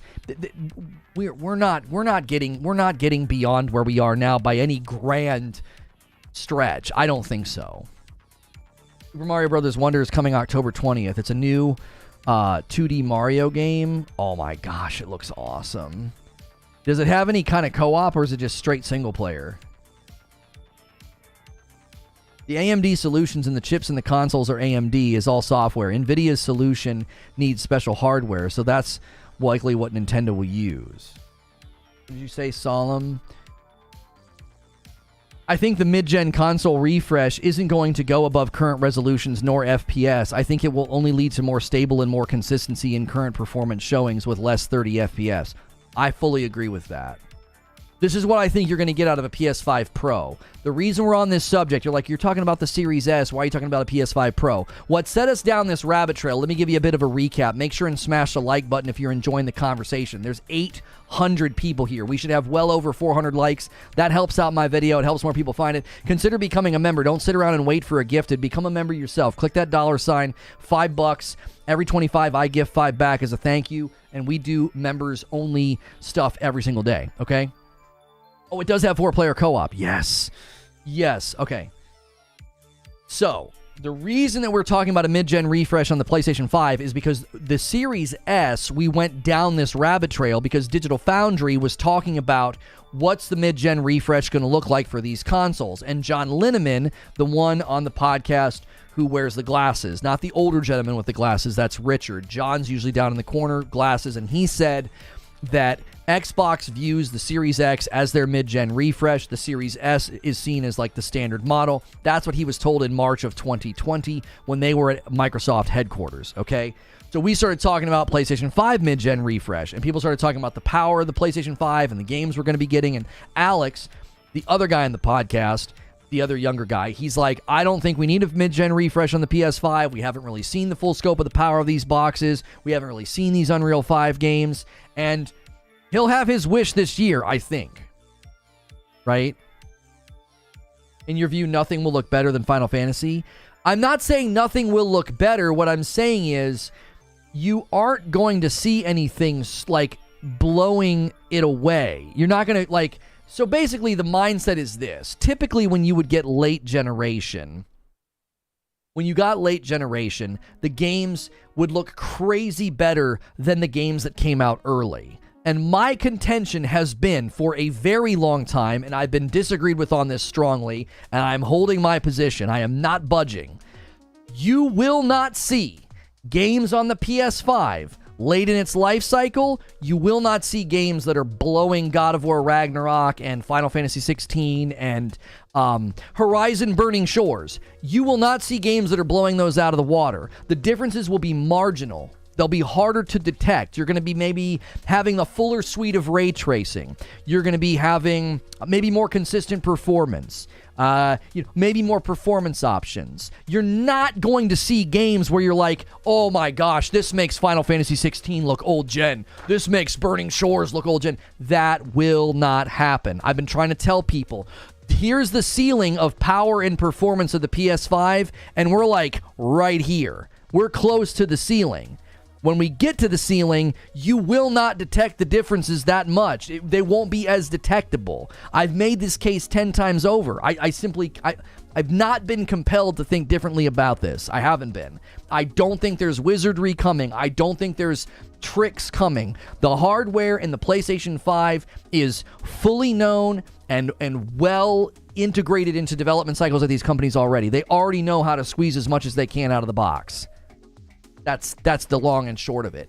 And if you bought a Series S, today, if you go back and watch my opening monologue, is all about the marketing and the messaging around the Series S has been misleading, false, untrue. It's been mixed. It's been confusing. Many people bought the Xbox Series S on the promise of a box that would do everything the Series X could do just at $1,440. And that is false. That did not come true. So much so that Xbox set this video to private. They don't want you to see this video. 500,000 viewed video getting set to private. There's a reason for that. They didn't set this to private just because they suddenly realized, oh, we got another video we want to push. No. A video with 500,000 views in the ecosystem of YouTube and SEO and marketing, that's powerful. And they set it to private because it's just a bunch of lies. None of it came true.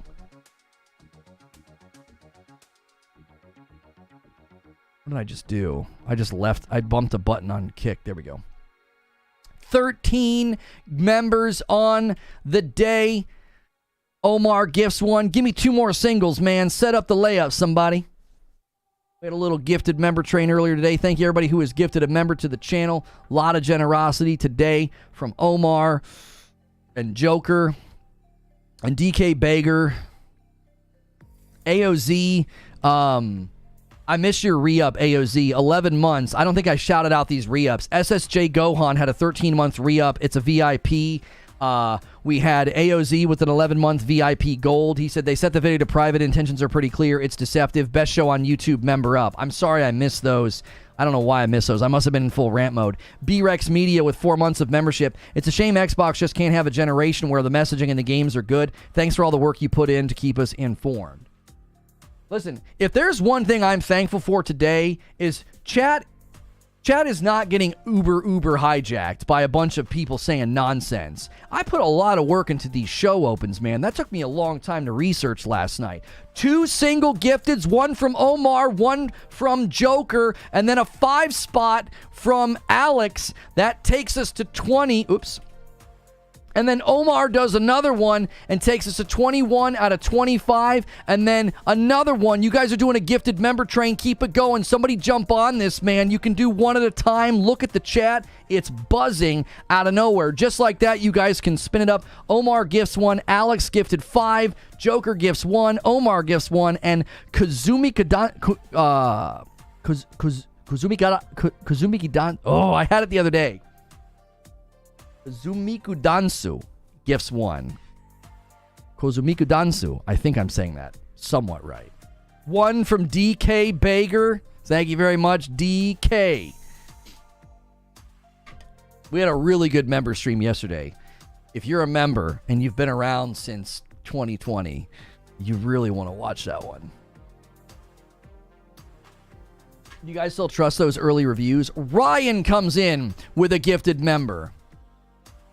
I do. I trust early reviews if it's enough different sources, if there's enough variety. Yeah, I trust them. We'll do a review roundup of Final Fantasy 16 tomorrow. Yes. Who's going to do it? Who's going to crown it? Oh, SFC smokes a lot. Sergeant First Class smokes a lot says, nuh-uh, we're not going to get a nice little clean victory. He slams a 5er home and takes us to 29 gifted members on the day. Thank you. Thank you. I'm broke. Let me get a gifted. Yo, El Nini, you got to be here as often as you can. And then you'll get one. You know what else helps? Smashing like, talking in the chat. Make sure you're subscribed so you can talk in my chat. We've got over 400 likes. Set us on the horizon there. Get us on the track for a lot of new subscribers today as well. A lot of new subscribers. DK Bager with the layup to 30. Somebody can drop a 20 bomb. The big boys like to do it. That would slam it home to 50 on the day, and I would owe you 10 members. I'm getting messages from Shopify. Why am I getting messages from Shopify? Are these? No, you're fine. What is this? Thank you very much. I don't know why I'm getting this. I didn't realize that was even possible. Adam gifts 1. Thank you so much. Adam bumps it to 31. It's still a layup. You can still hit 50 and be the agent of chaos. You can do both in one swing. Salty Gamer with 12 months, and it's a VIP. I have an Xbox Series X and only use it for YouTube Prime, BBC Player, and FIFA on a Friday because I play on my PS5 and my PC more. What's remarkable today is, as I said, it took me a really, really long time to research this. I literally had to watch a video and type out what was said because I said to myself, I am not going to show this video. I'm not going to risk it. I'm not going to give Microsoft that kind of power over my video. Did you see Super Mario RPG Remake announcement? I was told about it. I haven't seen it yet. Paul says, technological advancements have generally slowed down year on year as it is. You can't always brute force with hardware alone, so the longer we do make games for a set console, the better the games will get, but I do agree we won't see any massive jumps. I need to know a reviewer likes the same games I like before I value their input.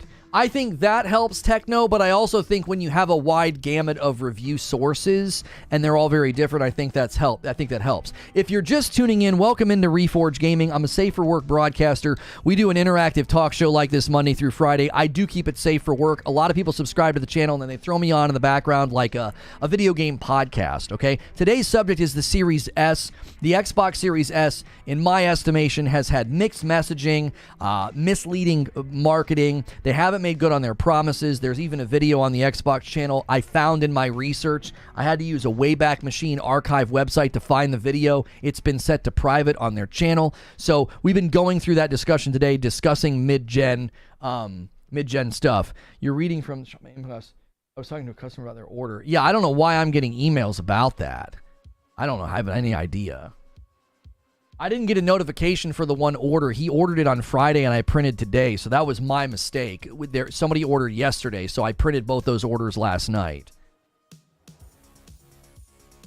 A friend of mine recommended your channel, says Bard. I'm impressed with your coverage and will keep watching. Appreciate your research. Thank you very much, Bard. I appreciate that. What's B-Nipple saying? Snap. I have an Xbox Series X and I have a PS5. I use them to prop up my 4090 PC fan. Stop, man. You PC Master Race guys.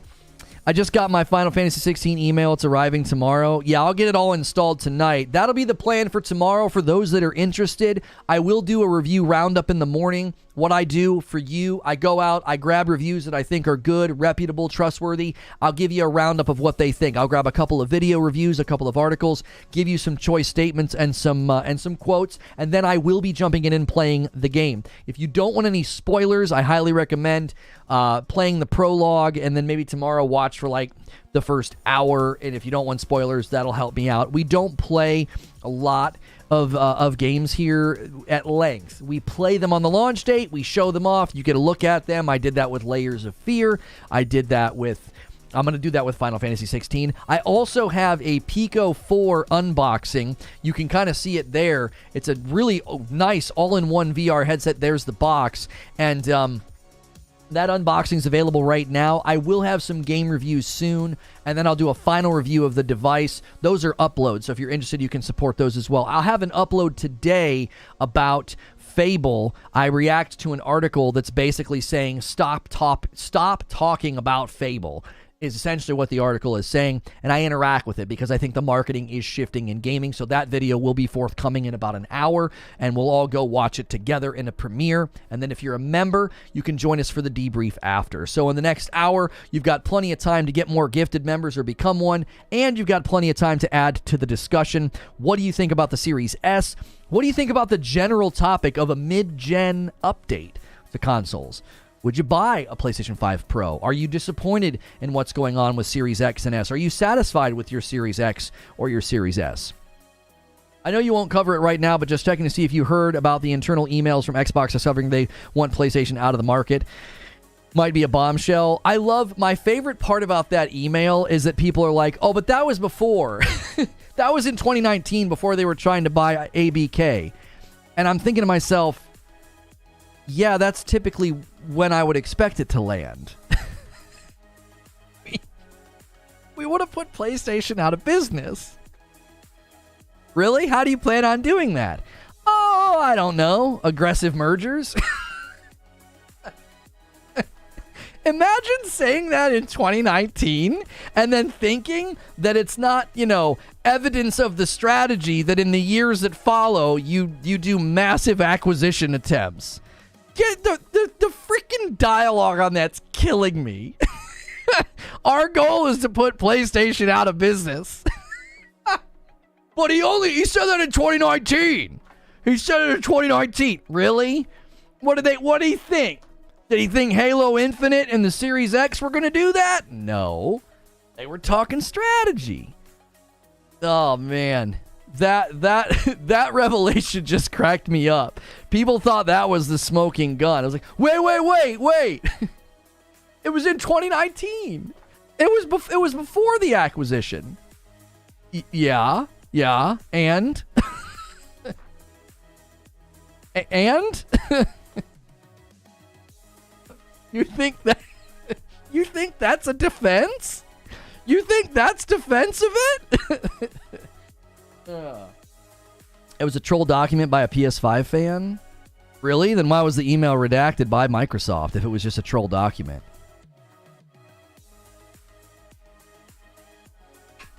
We're not talking about that though. I don't 2018. I'm going to murder my wife. Murder his wife in 2022. Well, what I said in 2018 is not relevant.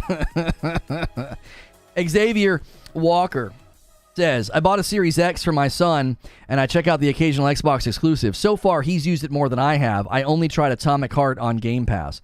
Yeah, I was watching Doc Dark. If you guys are interested in an Asus ROG Ally, Doc Dark is doing 14 days with the Asus ROG Ally. His videos are doing great. I was like really excited for him. I was like, that's pretty cool.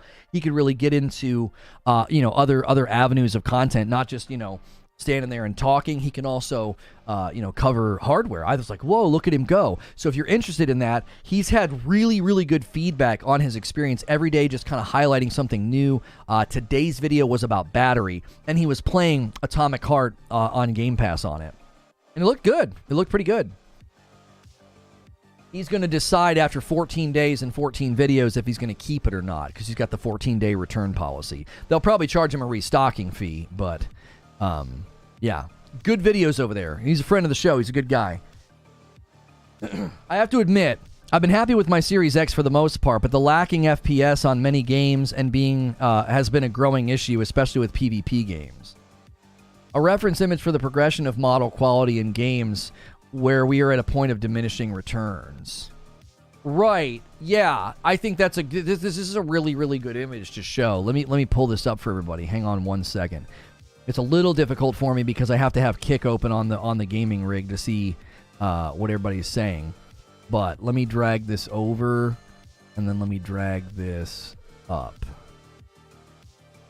Okay, so as you can see here, if you look at what happens the more you add, 60 to 600, huge difference. 600 to 6,000, huge difference. 6,000 to 60,000, you're like, wait, they almost look the same, okay? This is a good illustration of what I've been trying to say, is that I believe right here, this is an example, or this is analogous to Burning Shores, God of War Ragnarok, Final Fantasy 16. And this right here is a late-gen PS5 game. I think you're going to say, well, there's differences, but you've really got to get out the fine-tooth comb to see them. It's just, it's getting harder and harder to see those differences. Hi, sorry, just tuned in not long. Upgraded to an S due to the Old Faithful 360 finally died, so please summarize for me. I have made a mistake. Thank you all. Terry, it all comes down to why you bought the Series S, okay? There are people who bought an Xbox Series S because they thought it's going to do everything the Series X can do, just at a lower resolution. If you bought the Series S thinking that was going to happen, I have bad news for you. That is not going to happen, okay? If you bought the Series S hoping to just be able to keep all your old games, maybe increase performance of those old games, have a really low entrance cost to get into the Game Pass ecosystem, if performance doesn't really matter to you, if 30 FPS doesn't bother you, then you have nothing to worry about. It all comes down to the type of consumer that you are. What were your expectations when you bought the Series S? The Series S is a wonderful purchase for a certain type of consumer. It's a very irritating purchase for consumers that have already spoke up this morning in my chat, and they thought, I thought I was buying a 1440 next-gen box. I thought I was going to get all the same performance as the Series X, just at a lower resolution, and those people feel like they wasted their money, and I think that they did. I think that they did. Graphically won't be huge leaps, says Eugene, but advances in upscaling etc. will result in improvements, and those improvements will come with a reduction in resources required. As a result, frames will get better. I hope you're right, Eugene, because that'll be a wonderful, counter narrative and counter result to all these people saying, oh, no, yeah, this is kind of a reset. We're going to be getting more 30 FPS games. I don't think so. I think those people are woefully wrong. I think they're trying to defend Gotham Knights or Redfall or Starfield. I think they have a bias and they're trying to claim like, oh, yeah, we're going back to 30 FPS games. I'm like, I don't think so. And thank the Lord for Sony for that. I think they're going to keep pushing the envelope, and they're not going to let us go back. They're not going to let their developers go back. What a wonderful dividing line that will be. That, Xbox defenders will be having to say, oh, yeah, we just, 30 FPS. We just kind of went back in time. And PlayStation 5 is going to be like, we didn't. We didn't do that. You want to play Final Fantasy 16 performance mode? God of War? Returnal? Ratchet & Clank? Horizon Forbidden West, Burning Shores. You want to play all this at performance at 60? Go right ahead. Go right ahead. Oh, don't worry. Spider-Man 2 is coming. It'll be the same. Yeah, it'll have performance. Like, that'll be a wonderful dividing line. That'll be a huge, huge asset for PlayStation's marketing. I think Xbox knows that's the future for them. It's why they don't focus on power anymore. They don't focus on power and performance. It's why this video is unlisted. It is. Here. Same video is available, by the way. Go watch this video on IGN sometime today. And your jaw is just going to drop. Your jaw will drop. Not a single promise in this video has come true. It's just a video of a bunch of it's like they're talking about something else. It's like a video from the future. It's why it's set to private on the Xbox channel. And for those that are like, but the Switch, the Nintendo Switch is what I'll remind you is considered a hybrid handheld console. Yeah, it also launched in 2017, not 2020. When the Xbox Series X and S and PlayStation 5 hit the market, the Nintendo Switch was 3 years old at that point in time. It was 3 years into its life cycle. It wasn't next gen. Imagine, I want you to imagine that being the headline. In November of 2020, when the Series X and S landed, imagine the headline being like, yeah, it'll run games as good or a little bit better than the Nintendo Switch. People are like, what are you talking about? That's an old system at this point. That's a handheld. What do you mean? Eugene says, oh, where are you? I just prefer to scroll up. I can't find you. I'll just click on the image. Second part. Gameplay will be better. Lots of things will be better because of more resources available. Also, increase in frames equals a significantly better image in motion. Sure. Right. And again, Eugene, I think those things are less noticeable. They're noticeable, but they're not as noticeable as what we saw in previous generations when you get to the end of the life cycle of the console and you're playing The Last of Us. Yo, what's good, dude? Works? Good to see you on Kick. Tell your friends. Tell your friends. Click follow. Click subscribe. Supporting me over here is just as helpful. Doing multi-streaming. It's the future wave. Anime with 3 months and a VIP membership. I feel trapped in a crossroads. I played my PC more compared to my Series S, so I got rid of it. But the poor optimization for Xbox games on PC had me missing my Xbox, but I don't want an S again.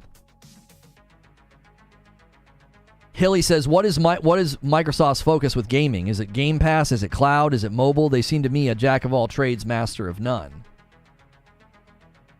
I saw a great video last night, Hilly, where I felt like the guy summarized all of the concerns and problems with Microsoft. He basically talked about how Microsoft is so large, they can literally take losses for the next 20 years in gaming and slowly just try to edge everybody else out. He's like, that's their strategy. They're willing to take a loss. They're willing to sell a box that doesn't make good on its promises. They don't care.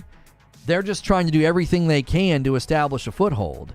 Game Pass, cloud, presence on PC, right? They're willing to take losses on all of that because their hope would be, well, if we can land ABK, in 15 years, you'll only be able to play those games on our services. That's why they kept stressing 10 years in the ABK deal. In the Activision deal, 10 years, 10 years, 10 years. Why? Well, because in 15, they would just put everything behind a siloed subscription wall. Same way they've treated their operating system or their software or their Office solutions. It's the same idea. You basically lose lead, lost lead, lost lead, lost lead, lost lead. Well, now we're in the dominant position. Rake in the profit. And when you're as big as them, that loss over 20 years is merely a business expense. It's just the cost of doing business. It's, well, we'll get there eventually.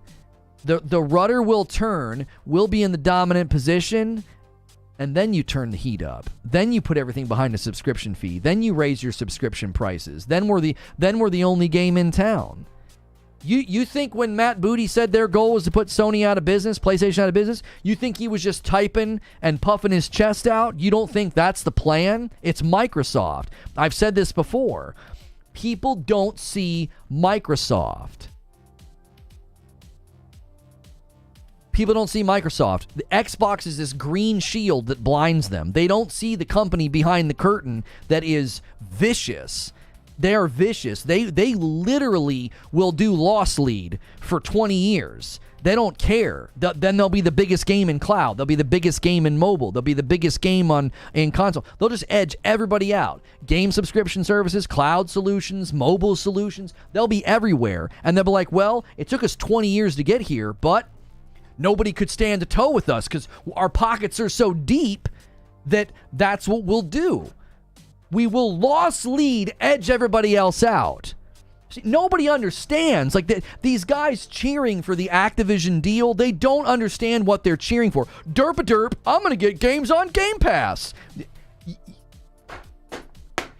You literally don't see what's happening. Walmart, Amazon, so many examples of this war of attrition. Right. Companies the size of Amazon and Walmart, that's the strategy. You literally loss lead your competition out of the market, and then you don't have anything to worry about. You're God at that point. You just loss lead, gobble, gobble, gobble, gobble. Loss lead, gobble, gobble, gobble. And then no one else is around. It's just you. Just you. PC Gamer reporting, more than a few players were not aware of how Diablo 4 seasons work.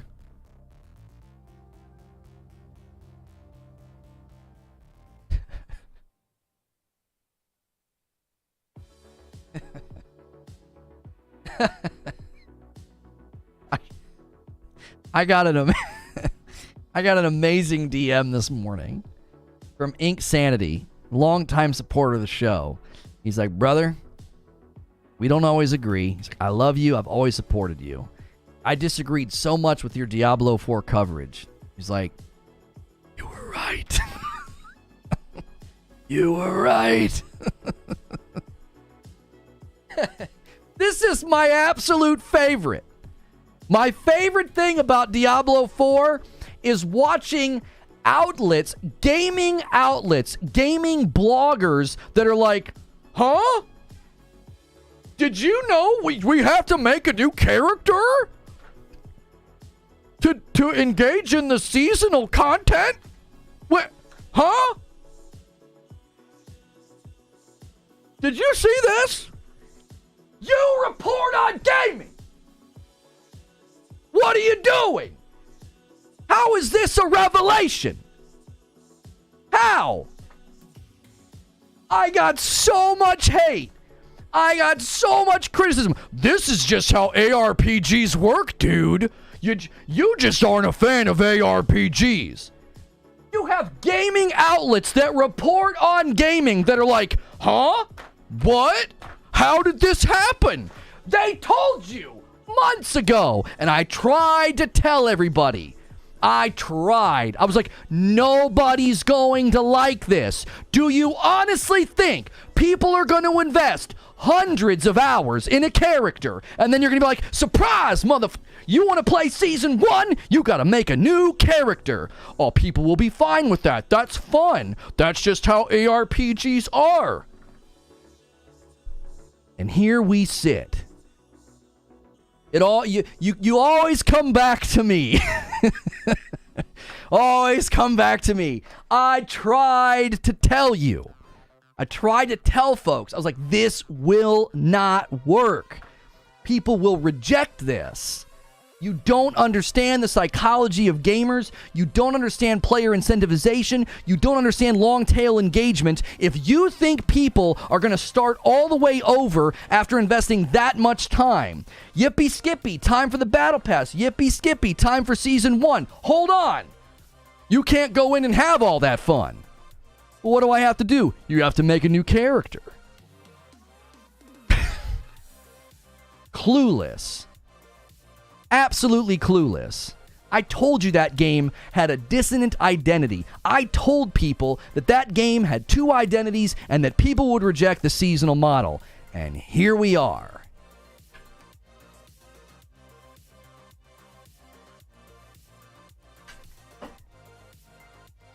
I am inevitable.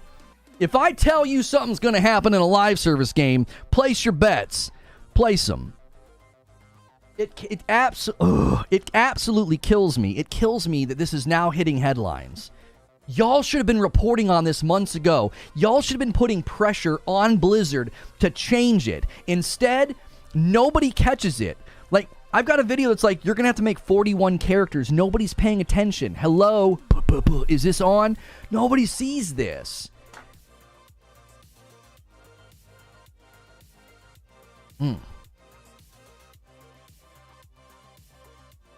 said seasonal content would bring you back to the debate with Mike.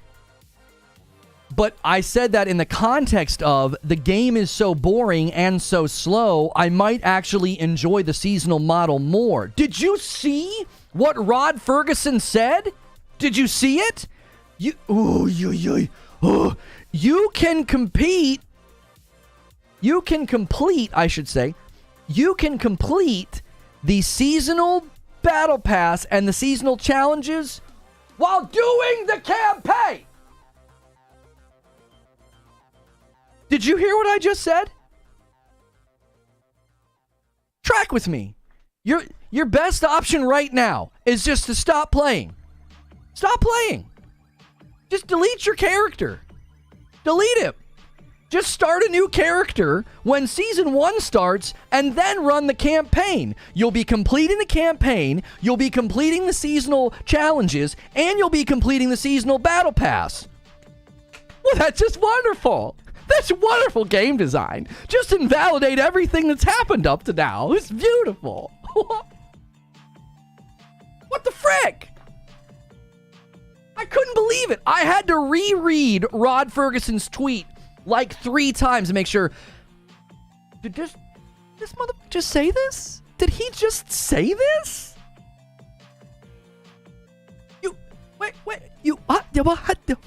Wait, I can run the campaign with my seasonal character and it will progress the battle pass of the season and the seasonal challenges? What?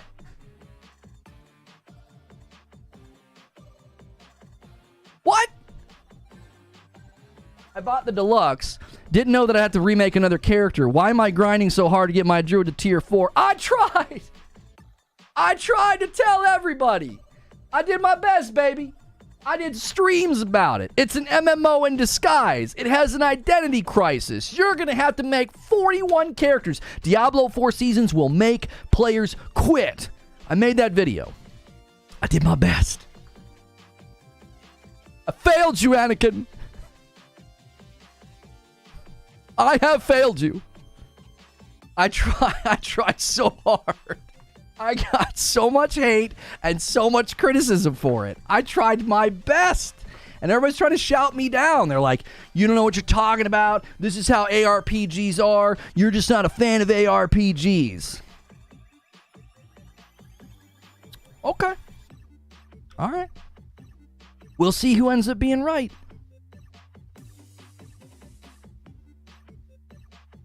It doesn't make sense to me. People keep saying and dismissing me, saying Diablo has always been like this. No, that's not true. It's not true at all. That video is aging like a fine wine. Oh, it's like they gave y'all a preseason. Lest we forget, starting over with a new character in Season 1, just a little reminder, Season 1, the ladders aren't even live yet. But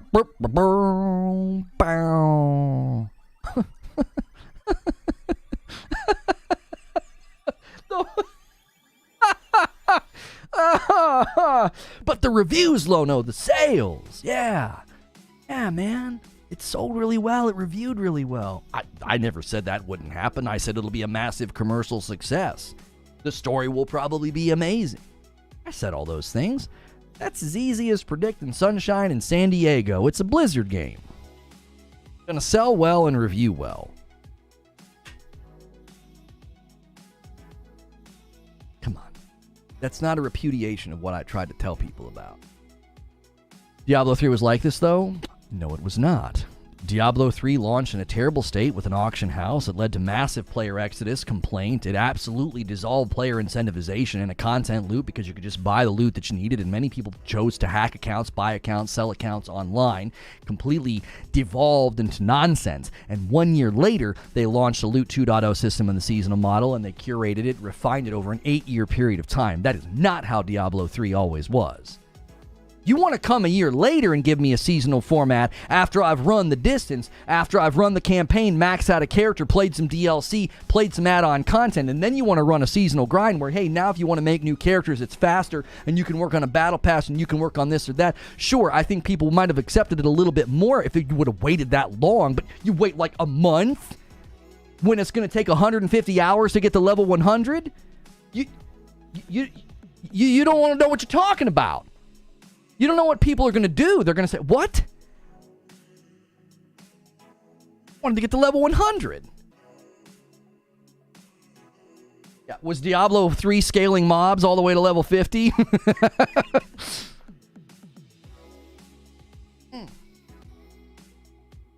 going to be dead honest with you guys. I'm going to be dead honest with you. It's easier to be wrong. I'm serious. It's easier to be wrong. Do you know what videos are more fun to make? Videos where I was wrong. Because I get to smile and say, I was wrong. It's great. I was wrong. It's fun. I was wrong. It's a good game after all, guys. Yay. Those are way more fun to make. It's way more fun to make those videos. This isn't enjoyable. I told you that scaling of the enemies was going to lead to really reductionistic, really repetitive, tedious gameplay content loop that would feel painful and non-progressive and not really dynamic but static. And here we sit. Everybody's like, man, that freaking damage scaling is just so boring. It doesn't really feel like I'm moving. You know, the non-vertical leveling system where you're constantly using the same abilities. And I just don't think that's going to work. I think that's going to get really boring over time. I really feel like the content loops in these games are dissonant and they're not really synergized or energized in the same way, not really putting you on the same pathway to the same goal. It's almost like one side of the game is competing with another side of the game. And here we sit. And it kills me because it was a game I was really looking forward to. That's why I get so frustrated by it. That's why I get so passionate. It's like, I was looking forward to this game, man. And as the more I looked at it, and the more I read the blogs, and the more I watched the videos, I was like, number one, this game is not ready. It's not ready. And it's going to drive people away. I was praying I was wrong. Why can't you just talk it 2 times like that all the time? Have you ever done auctions? No. Astacross literally said he's wasting his time right now when he found out. I'll give guys like Astacross, I'll give guys like him a pass because he has a main game, right? This is one of the things I tried to tell people. You understand that when I tried to cover that, I had people in my chat saying, surely it's not going to work that way. Surely they're going to let you do the battle pass, Lono. Surely you're mistaken, Lono. And I was like, no. Read it carefully. This is what it says. So I give guys like him a pass because he's out there playing his main game. Diablo looks fun. It's scratching the itch. The demo, the beta's really, really fun. Ding, ding, ding. Stuff's dropping. Neato. I'm going to go play that game. I get that. I get guys like him missing it. But gaming outlets, like, what was it? Listen to this tweet. Listen to this. Games Radar tweeted, Diablo 4's battle passes hide a little catch for leveling. You'll need to create a new Diablo 4 character with every battle pass to level it up. They hide? They hid this? No, they didn't hide it. You just didn't see it. You weren't paying attention.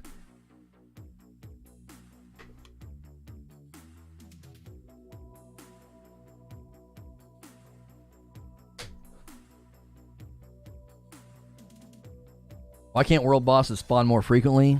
Little complaint I have. How do people miss this?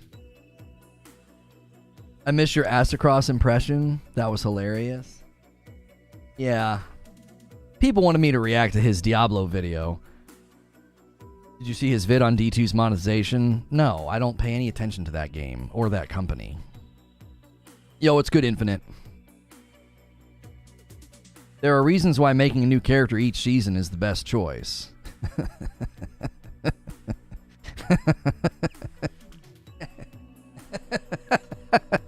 There are reasons paying your taxes every year is the best choice. Does that mean people like that? Does that mean people want to do it? I love the IRS, bro. It's awesome. How much this year? Woo! Even higher than last year. Awesome. Whoosh. Nothing like paying the success tax. More money to you, because I did better. Man, the IRS is my jam. No one likes that. This is the best choice. According to who?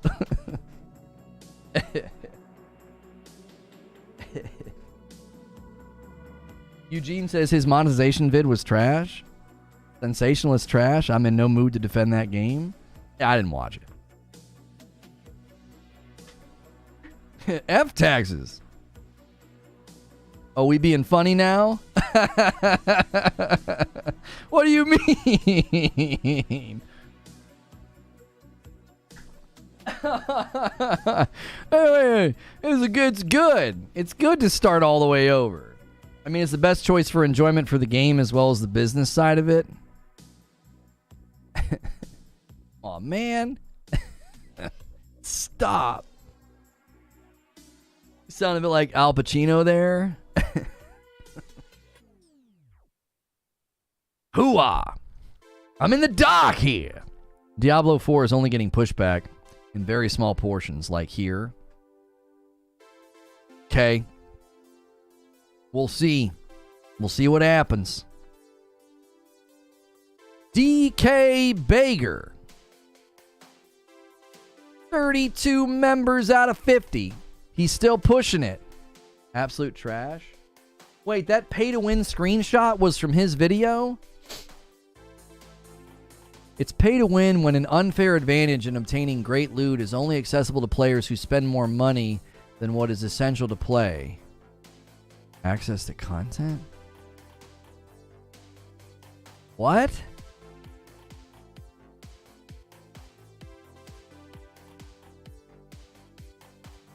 Huh? Isn't that... Wait. No. No, I don't want to talk about this. No. You almost got me. I felt like a magnet pulling on my brain. I was like, oh, is it half a decade of coverage? No. I'm not talking about that freaking game, bro. Diablo 4 just got a huge influx of Destiny player base. As soon as they have to make a new character, they're out. That is probably true.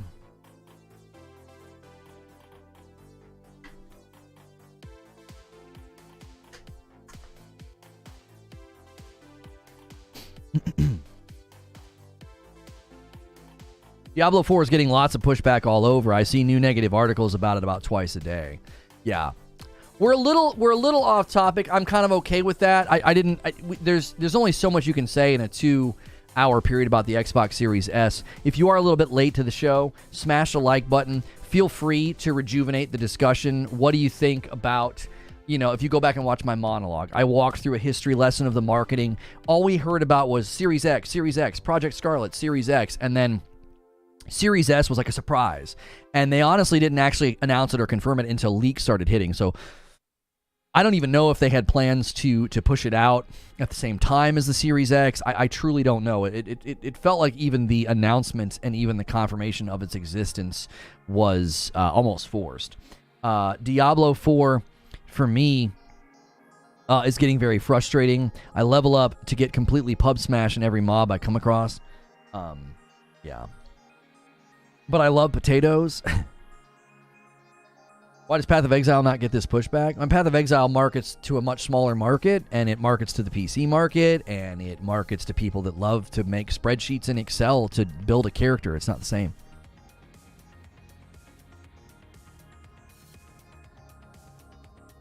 It's not enough feedback to get them to change that design choice, though. If you think it is, then you don't know Blizzard.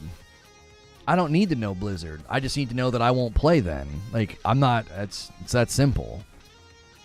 I did the same thing with Modern Warfare. I tried to play laid back. I tried to play chill. I'd put up marginal stats, and I'd get put into sweat boxes. Do you know what I did? I set the controller down.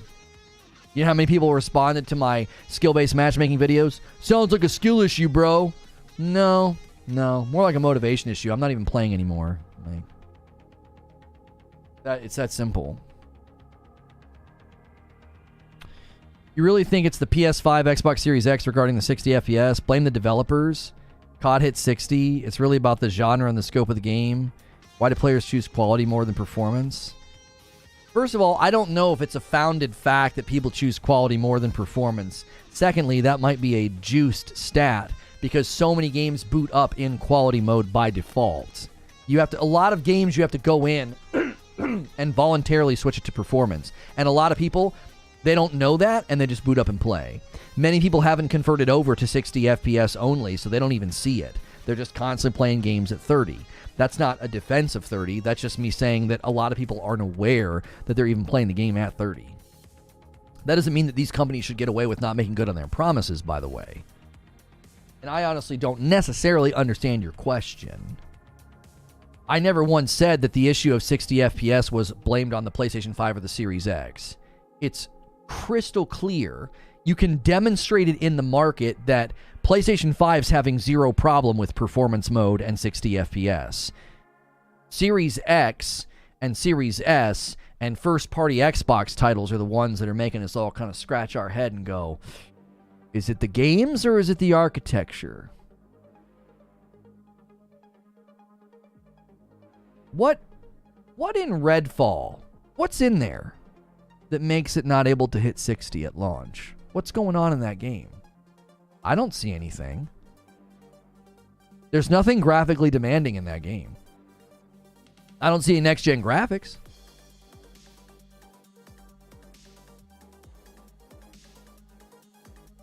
The game is great. I feel you're overly negative about it, but your platform to give your opinion. I'm not overly negative about it. Flip that all the way around, Ashley. I think the game is terrible. I feel you're overly positive about it. Like, just because we're on opposite ends of the spectrum doesn't mean that, like, I'm being overly negative. I covered that game a bunch. I have a channel called the Reforge Dungeon. I literally set out to cover that game and potentially play it at length. Like, what do you mean?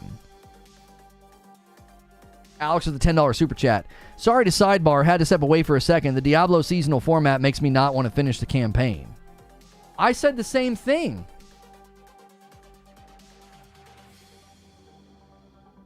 I said the same thing, Alex.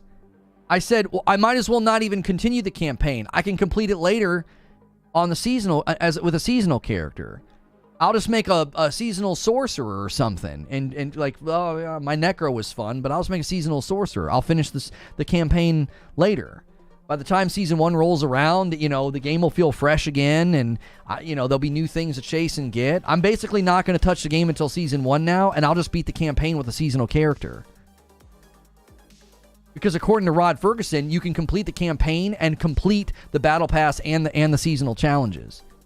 You don't have to play seasonal, Lamau. You don't have to type in my chat, Lamau. Like, what are we saying? Digital Foundry confirming that performance mode in Final Fantasy XVI needs improvement, but the overall quality, polish, and accomplishment of the game deserves lavish praise. Yeah, I'm bummed to hear that they still haven't resolved. The way they talked about the day one patch, I didn't think it was going to all be resolved.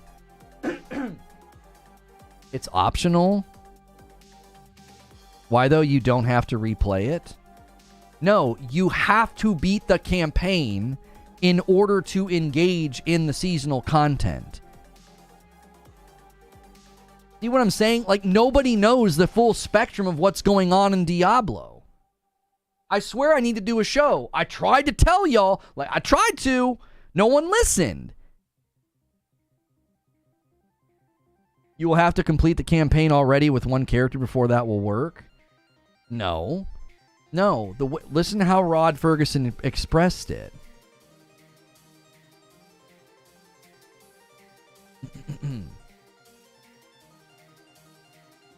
He says, to take part in the seasonal questline mechanic, seasonal journey, and battle pass, you will need to create a new seasonal character.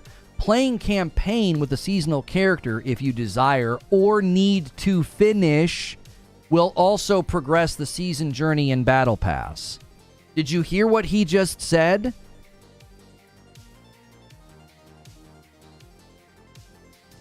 Not if you haven't cleared on the Eternal Realm, though. Listen to what he just said, Sweat. My man, you know I love you.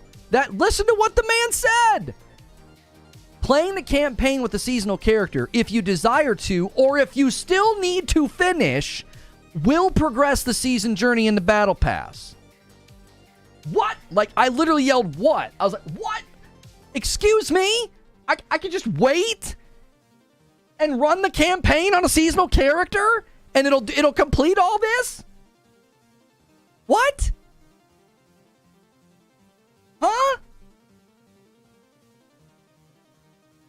I saw his tweet, but in the campfire thing, Joe said you need to complete it with a character. So they need to clarify. I told you. Dissonant. The game has a dissonance within it. They're the mixed messaging. Which is it? I'm misunderstanding? Maybe you're not misunderstanding, Sweat. Maybe not. Listen to what Detective Seeds just said. It sounds like they're saying two different things. Because, listen, Sweat. Prior to Rod's tweet, I thought the same way of what Detective Seeds just typed. I thought, wait a minute. I thought I had to complete the story in order to engage in the seasonal format. It sounds like, to me, you can run the campaign with the seasonal character. It will progress the battle pass. It will progress the seasonal challenges. Once you complete the campaign, I think you can then go do the seasonal content, the new seasonal quest lines. I bet you that's how they have it structured. Rod's tweet makes it sound like if you need to finish the campaign, you can do it with the seasonal character. What the huh? You want a head start, things you should do before Season 1. Beat the campaign, clear the map, and get all the altars of Lilith. Renown carries over, Lilith statues carry over if you found them. Yeah, they walked that one back. I listened to you, Lono. I didn't buy Diablo 4. This game's incomplete. Gonna wait for the complete edition. Honestly, it sounds to me like if they give clarity and you can jump in and with a seasonal character and start in the campaign and work on the battle pass and the seasonal progression, I don't know why you wouldn't just do that. They were asked this during Q&A at the end. I can DM the one guy. He's always replied to me. He's super nice. Alex with the $5 Super Chat tip. It's almost like somebody made a video called Diablo, a game made for no one. Diablo, a game made for no one.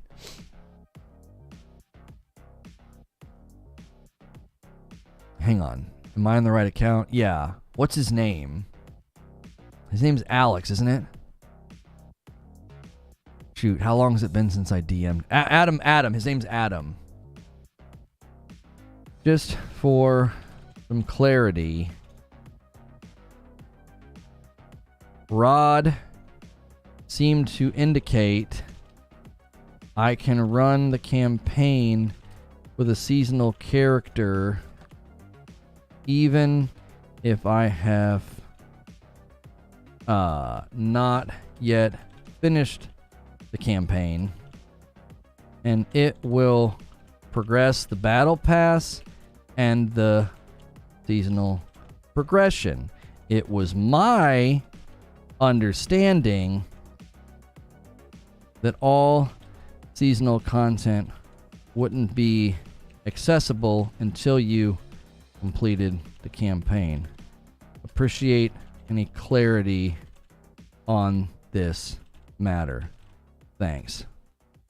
Just for some clarity, Rod seemed to indicate I can run the campaign with a seasonal character even if I have not yet finished the campaign, and it will progress the battle pass and the seasonal progression. It was my understanding that all seasonal content wouldn't be accessible until you completed the campaign. Appreciate any clarity on this matter. Thanks. Adam Fletcher's been good to respond to DMs and questions, so we'll see. Because the way Rod wrote it, it blew my mind. I was like, I don't even understand. So basically what you're telling people to do is wait for season 1 and then just jump in and complete the campaign with that season.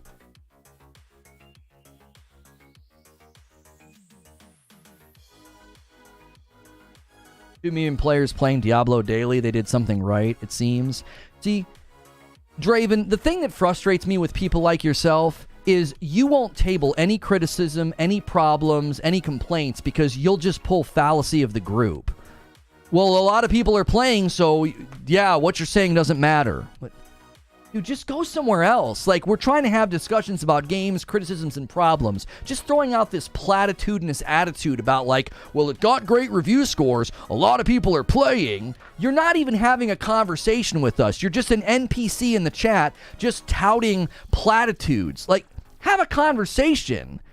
Have a back and forth. I think it's okay because I like it because it doesn't bother me because, but just being dismissive of criticism and being like, well, a bunch of people are playing, they must have done something right, got a bunch of great reviews. It's like, I have criticisms of the game. Well, then get down on the landscape of the discussion. You're like up here in platitude world. I don't care that it was commercially successful. I don't care that a ton of people are playing. I said all that would happen. That's not even surprising. It's Diablo. That's not the issue. If you're playing and enjoying it, great. But you can't wave a hand and be dismissive when I'm sitting here saying, I'm telling you, this is a problem. Number one, there's a lack of clarity. There's a dissonance in the game. It seems like they built 2 different games. It's an MMO in disguise. People are not going to like remaking a character for the seasonal grind. All those things seem to be coming true. It's not a repudiation of me saying that and predicting that to be like, well, people are playing. I've noticed Rod seems to go on tangent sometimes and then refers back to Joe for clarity.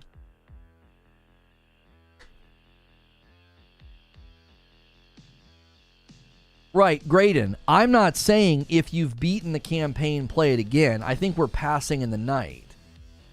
As somebody who doesn't want to make a new character just to do the battle pass and the seasonal progression, they just told me the best thing to do is wait. Make a new character when the season starts, experience the entire campaign, because I haven't finished the campaign. Play through the entire campaign. You'll complete the progression of the season. You'll complete the battle pass.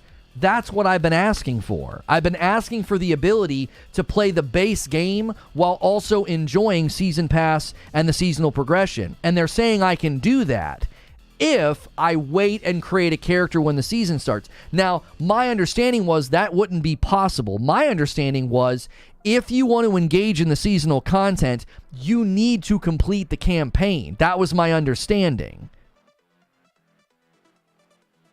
I don't agree with you about the seasonal characters. That was known ahead of time. I never claimed it wasn't known ahead of time. I was shocked that gaming outlets were surprised by it because it was known ahead of time. I never said otherwise. I tried to cover it and warn people, and people either thought I was off my rocker or they thought I was wrong.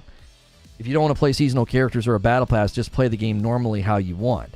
Once again, that's just a failure to understand the criticism. You're not engaging with the criticism. The criticism is this. The ongoing engine of a live service game is whatever the content model is to keep it going. Every game has an ongoing content model. Diablo's ongoing content model is a seasonal battle pass and a seasonal progression system with seasonal quest lines. In order for me to engage with that, I have to make a brand new character and ignore the character that I've just spent 50, 70, 100 hours on leveling up. That doesn't make any sense. The ongoing engine of Diablo 4's live service is literally telling me, you play this way or get out. You have a main character that you really like that's level 70 and you want to keep playing with them.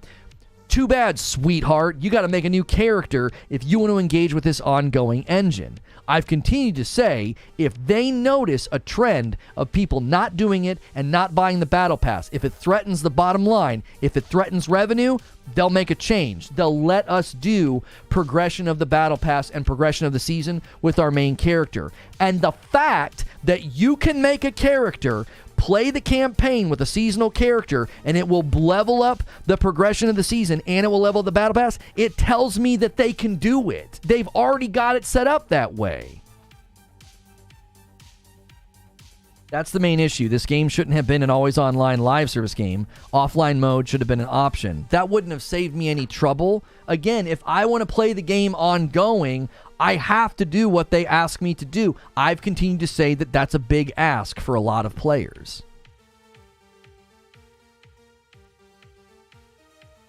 Campaign being redone is part of the season, although in D4 campaign is optional in seasons, unlike D3 seasons, but the season pass will likely have specific objectives, not XP based.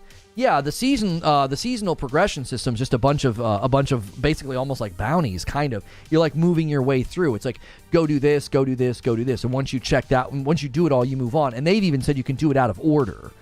If you want to do something that's in like chapter 2, you can. Thank you, Kicking It with Timmy B. Excuse me. So I think people, the minute you feel what you like being criticized, like you like the seasonal format, you like making a new character, it's like you can't hear what I'm saying. It's like it goes, you're like, yeah, but if you want to play the game, just make a new character. And it's like, you didn't even hear what I said. You can do that. You can grind your ladders. You can make a new character. Have a ball. I'm asking for the most meager. It's the most meager request. It blows my mind that this is even a debate. Let me take my existing character and grind the battle pass and grind the seasonal challenges. No! No! You can't do it! Why? Because it's always been this way. What the frick? Who cares? Imagine flipping a switch and letting more people play and spend money and being like, nope, can't do it. It's always been this way. Even though it hasn't always been this way. Seasonal format was introduced in the second year of Diablo 3, but sure, keep saying that it's always been this way.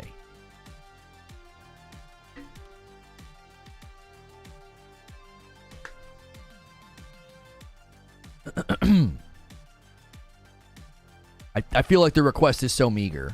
And Rod Ferguson's tweet just set me off. I was like, this is one button press away from what we've been asking for. It's so close to what we've been asking for. The people that don't want to make a new character every three or 4 months. It's like this close.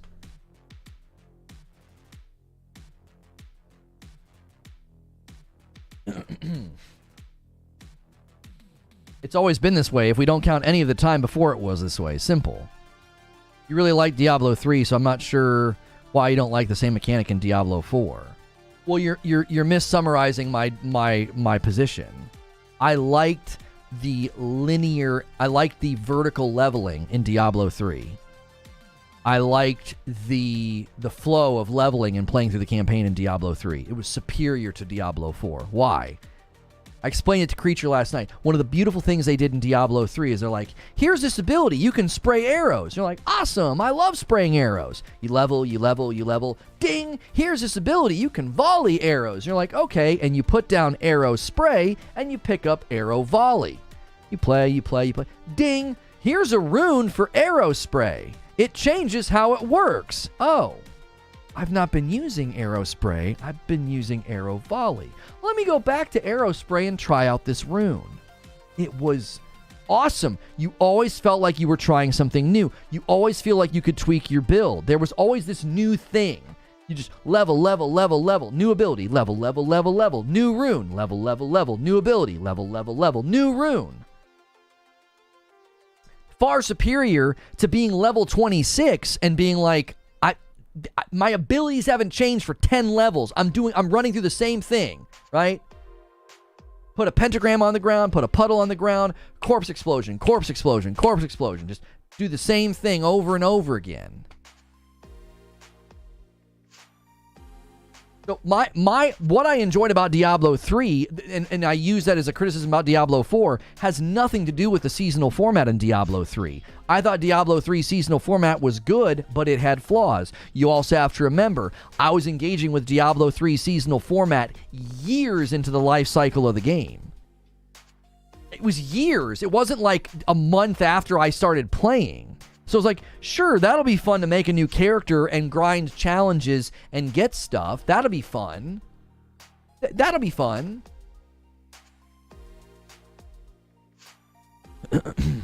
Legendary aspects are essentially the new runes. Yeah, you miss me with that. That's so boring. That's boring. I don't care about that. I'm telling you, if you guys are enjoying the game, great. I hope you continue to enjoy it. I don't at all. Creature, I'm going to need a thumb for members debrief. You guys have a little bit of time. I'm going to schedule the Fable video, and we're all going to go watch it. There was an article that basically said, stop talking about Fable. Stop talking about games that aren't ready, right? They're a long time away. It's a really interesting discussion. We're going to go there in a little bit. You still have a little bit of time to hit 50 members on the day. We've been hitting 50 members virtually every day this week. A lot of you guys have been buzzer beating. I will gift members in the premiere. It gives you the maximum amount of time to hit these member goals. Those of you that have been watching on Kick, thank you. You kept me in double digits all day over there. Keep hitting the follow button. Consider hitting sub over there as well. You're going to have to come over to YouTube in a moment.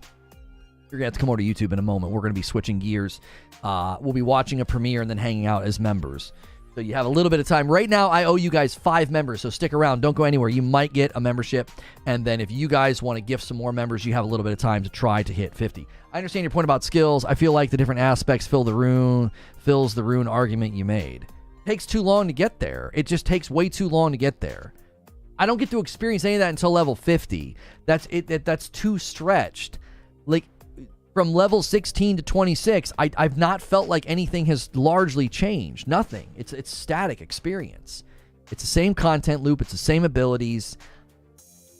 Listen, somebody not enjoying something you're enjoying is not a threat to you. Keep playing. Keep having a ball. Currently in the game, you're pigeonholed into certain builds in the end game because high vulnerable uptime is basically mandatory. Yeah, that's a whole nother discussion. That's a whole nother discussion. That class balance and the mistakes they made in the beta and in the server slam and like overcorrecting on Necro and having to walk some things back and broken builds in the end game and having to turn things off. That game wasn't even freaking ready. Like, there's so many layers to this discussion. It's like, if you're having fun, man, awesome. Awesome. Game wasn't ready. It has its split identity. There's a dissonance and an oddity in the game itself, and it just doesn't feel good to play it. Need that members thumb. And the seasonal format of need to make a new character is like surprising people, which is just crazy to me. It's absolutely crazy to me that that's surprising people. Did I miss any of the gifts or the tips? No, I didn't. Okay. Fan funding's always got like a blue dot. No. I'm trying to schedule.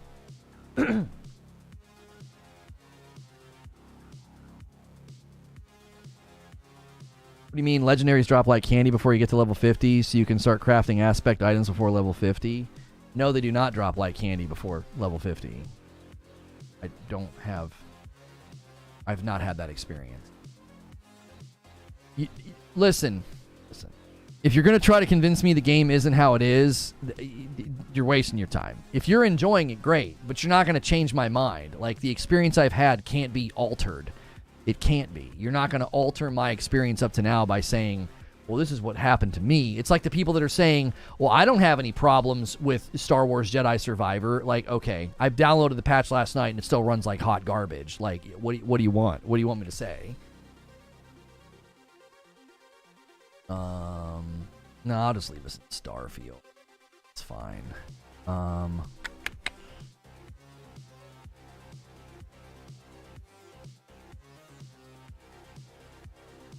Stop talking about Fable debrief.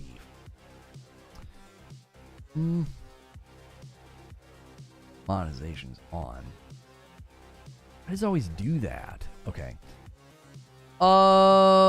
Yeah, we'll set this for 12:30. Customization. We'll have it loop back to this video, and it's members only. Great issues about the issues with Diablo 4, but yeah, it's easy to ignore the stuff with seasonal characters and enough uproar they'll change it. Yeah, listen, money talks, bro. Money talks. If it doesn't affect them, if it doesn't affect their bottom line, then I will never get my wish. I'll never get my desire. And that's fine. That's totally fine. I don't have to, you know? Wait, what's this thing doing? Oh. I picked the wrong time. Today at 12:15. Set up the premiere.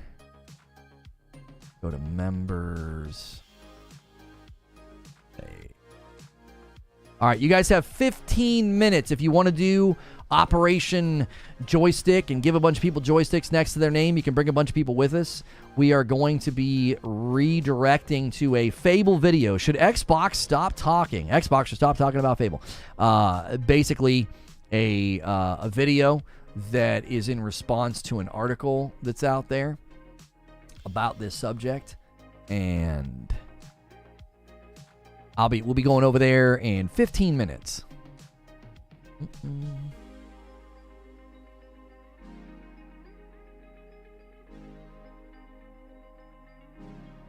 I just think due to your current schedule and lifestyle, Lona, you always give up on a game so early before really sinking enough time into the game.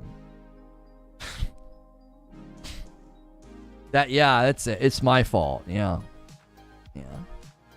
Got to level 26 and didn't give the game enough time. Played the beta. Got to the right level so I'd get the little wolf thing. Covered it. Played it multiple Friday nights with Madam. I just didn't play enough. That's the problem, guys. Playing all the way to level 26 and being bored out of my mind. That's my fault. If I'd have played more, I wouldn't have gotten bored. That doesn't make any sense. It doesn't. The insinuation that it's a problem with me is always irritating. It just is. Just accept that you're enjoying it and I am not. Right? Imagine me saying that. Well, you're only enjoying it because you can play a bunch. It's actually not a very good game. Does that argument sound legitimate? It's not a very good game. You're only enjoying it because you can play a lot. That sounds ridiculous. It's actually a great game. You just can't play enough. You didn't give it enough time. I got to level 26. How is that not enough time? Like, set aside multiple nights and played with Madam, and I was like, this is just boring.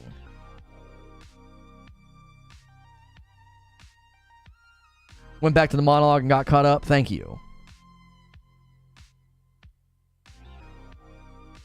I find gear to be way too fluid. Like I'm looking for yellow drops with stats that I want, and then looking for aspects with good rolls, and then having to need all those stars to align for an upgrade. Level 26 is baby levels. The game doesn't even open up fully yet. Okay.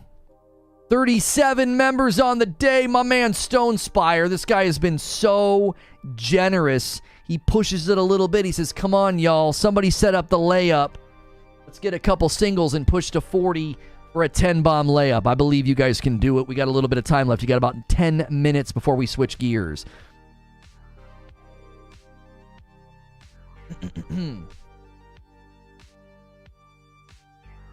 I've always said, if you can't capture me in the early game, then you're not going to get me in the late game. And I stand by that. I stand by it.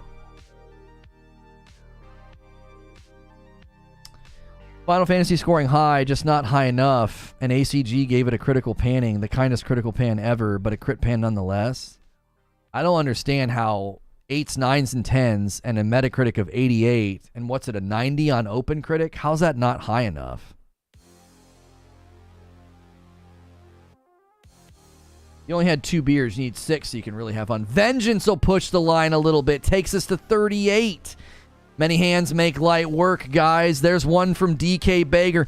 DK Bager, he is the single gifted king.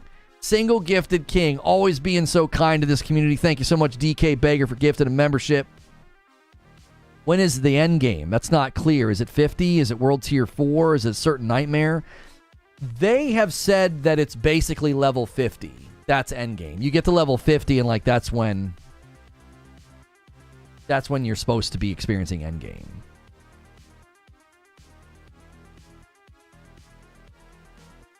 You know what it's not enough for? KVAX is going to do it. There's the layup. There's the layup. 40. I don't know if any of the big boys are waiting in the wings. 95% of the critics recommending it, but that's not high enough. Yeah, I don't think it needs to be higher than that for, if you're talking game of the year. I think it has gotten the exact scores that it needs to be considered for game of the year.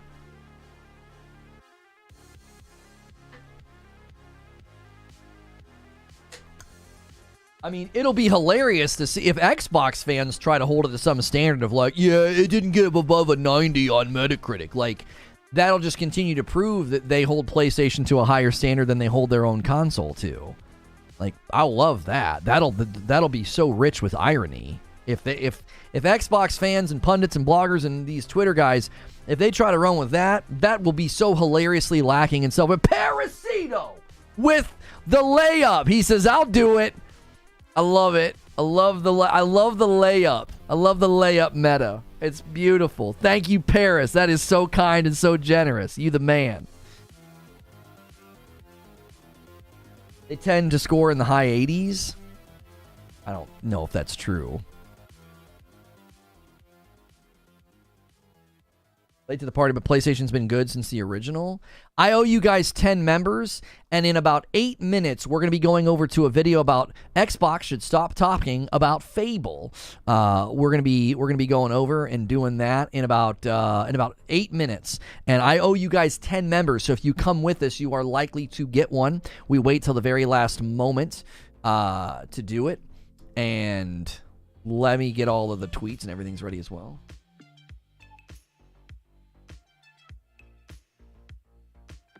This is a reaction video, by the way. It's not a, there we go. Yo, and the agents of chaos quickly come in and tempt the big boys with another goal, bumping it to 52. Thank you, Rockin' Robin and John L. Brokey. Thank you very, very much. Fable, Xbox, and Xbox Showcase. All right, I got my tweet ready to go.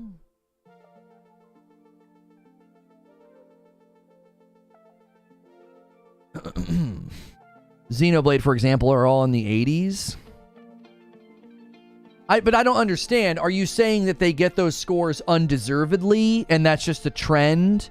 So, yeah, Final Fantasy's getting what, an 88 or an 89? Oh, yeah, that's just where they land. Like, are you saying it's undeserved, or are you saying they commonly make really good games? I'm not sure what you're saying. Is the number indicative of consistent quality, or are you thinking that it's unfair or They're not deserved scores.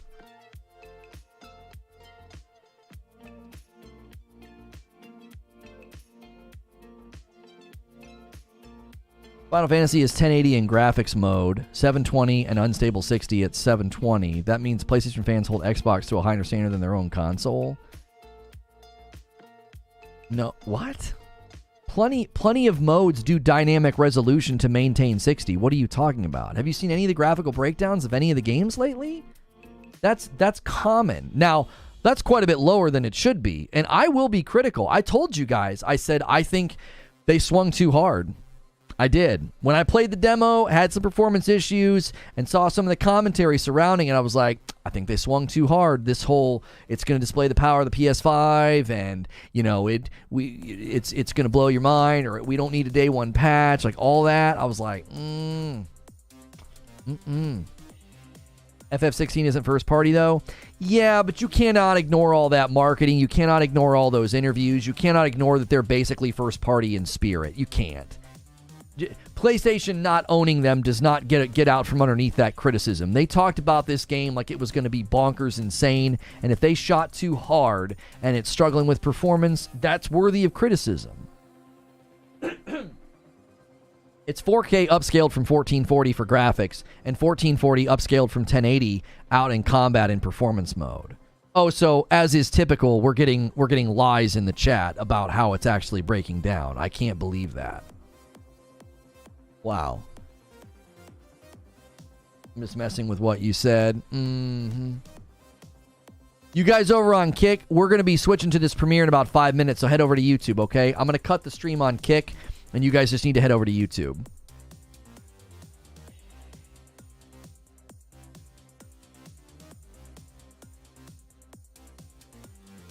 Yeah, I liked what Pokimane said. Why would I compromise my morals and ethics for money? Yeah. Imagine compromising on your morals and ethics to go stream on Kick. That'd be something if somebody did that, wouldn't it? Wouldn't it? It'd be something. Reviews typically don't have the day one patch copies either. That's also true. I thought that they said that they had version 3 though. They might not have had the day one patch, but I think they had a version, the version 3 or whatever, version 03. Because everybody was playing version 01. Like the demo was like 3 versions old. That was my understanding. Digital Foundry say otherwise about the resolution. Yeah, but if you don't understand upscaling, you're just peddling nonsense. If you're like, oh yeah, it runs at 1080. It drops to 720. Are you talking about the internal resolution that's been upscaled? Because virtually every game running performance mode does that, and nobody talks about the resolution that's being upscaled. It was like when Destin was talking about Returnal, trying to act like it's a 1080 game. It's like, it's upscaled from 1080. The whole native 4K discussion's laughable. How many native 4K games are out there? We just today watched a video that, when we didn't watch it, I quoted it. This video here inside the Xbox Series S that's been set to private on the Xbox channel talks about the Series X is designed to do games at 4K 60. Native 4K 60. So PlayStation never promised native 4K. Upscaling is how they're all doing it. Virtually every game is upscaling. You're not making a point when you say that. I was floored when they said it internally drops to 720. Internally drops to 720 in performance mode. I'm not surprised at all. I said that they swung too hard. When I saw that early footage and we started hearing about frame rate problems in the demo, I said, they swung too hard. They went crazy with all those particle effects, all those frickin' fireworks going off, all those flashing lights. That's not surprising at all that to maintain 60, the internal res is dropping to 720. That's not surprising at all. I'm not defending it. What I'm saying is if you're going to hold their performance mode to that standard, you got to go to every breakdown of every performance mode and look at how much internal resolutions drop and are dynamically fluctuating in these games. It's constant. It's standard. Is it dropping lower in Final Fantasy? It sounds like it.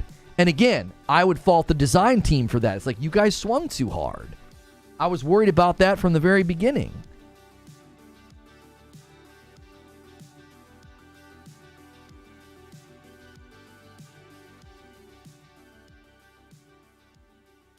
But the SSD? SSD has nothing to do with what we're talking about.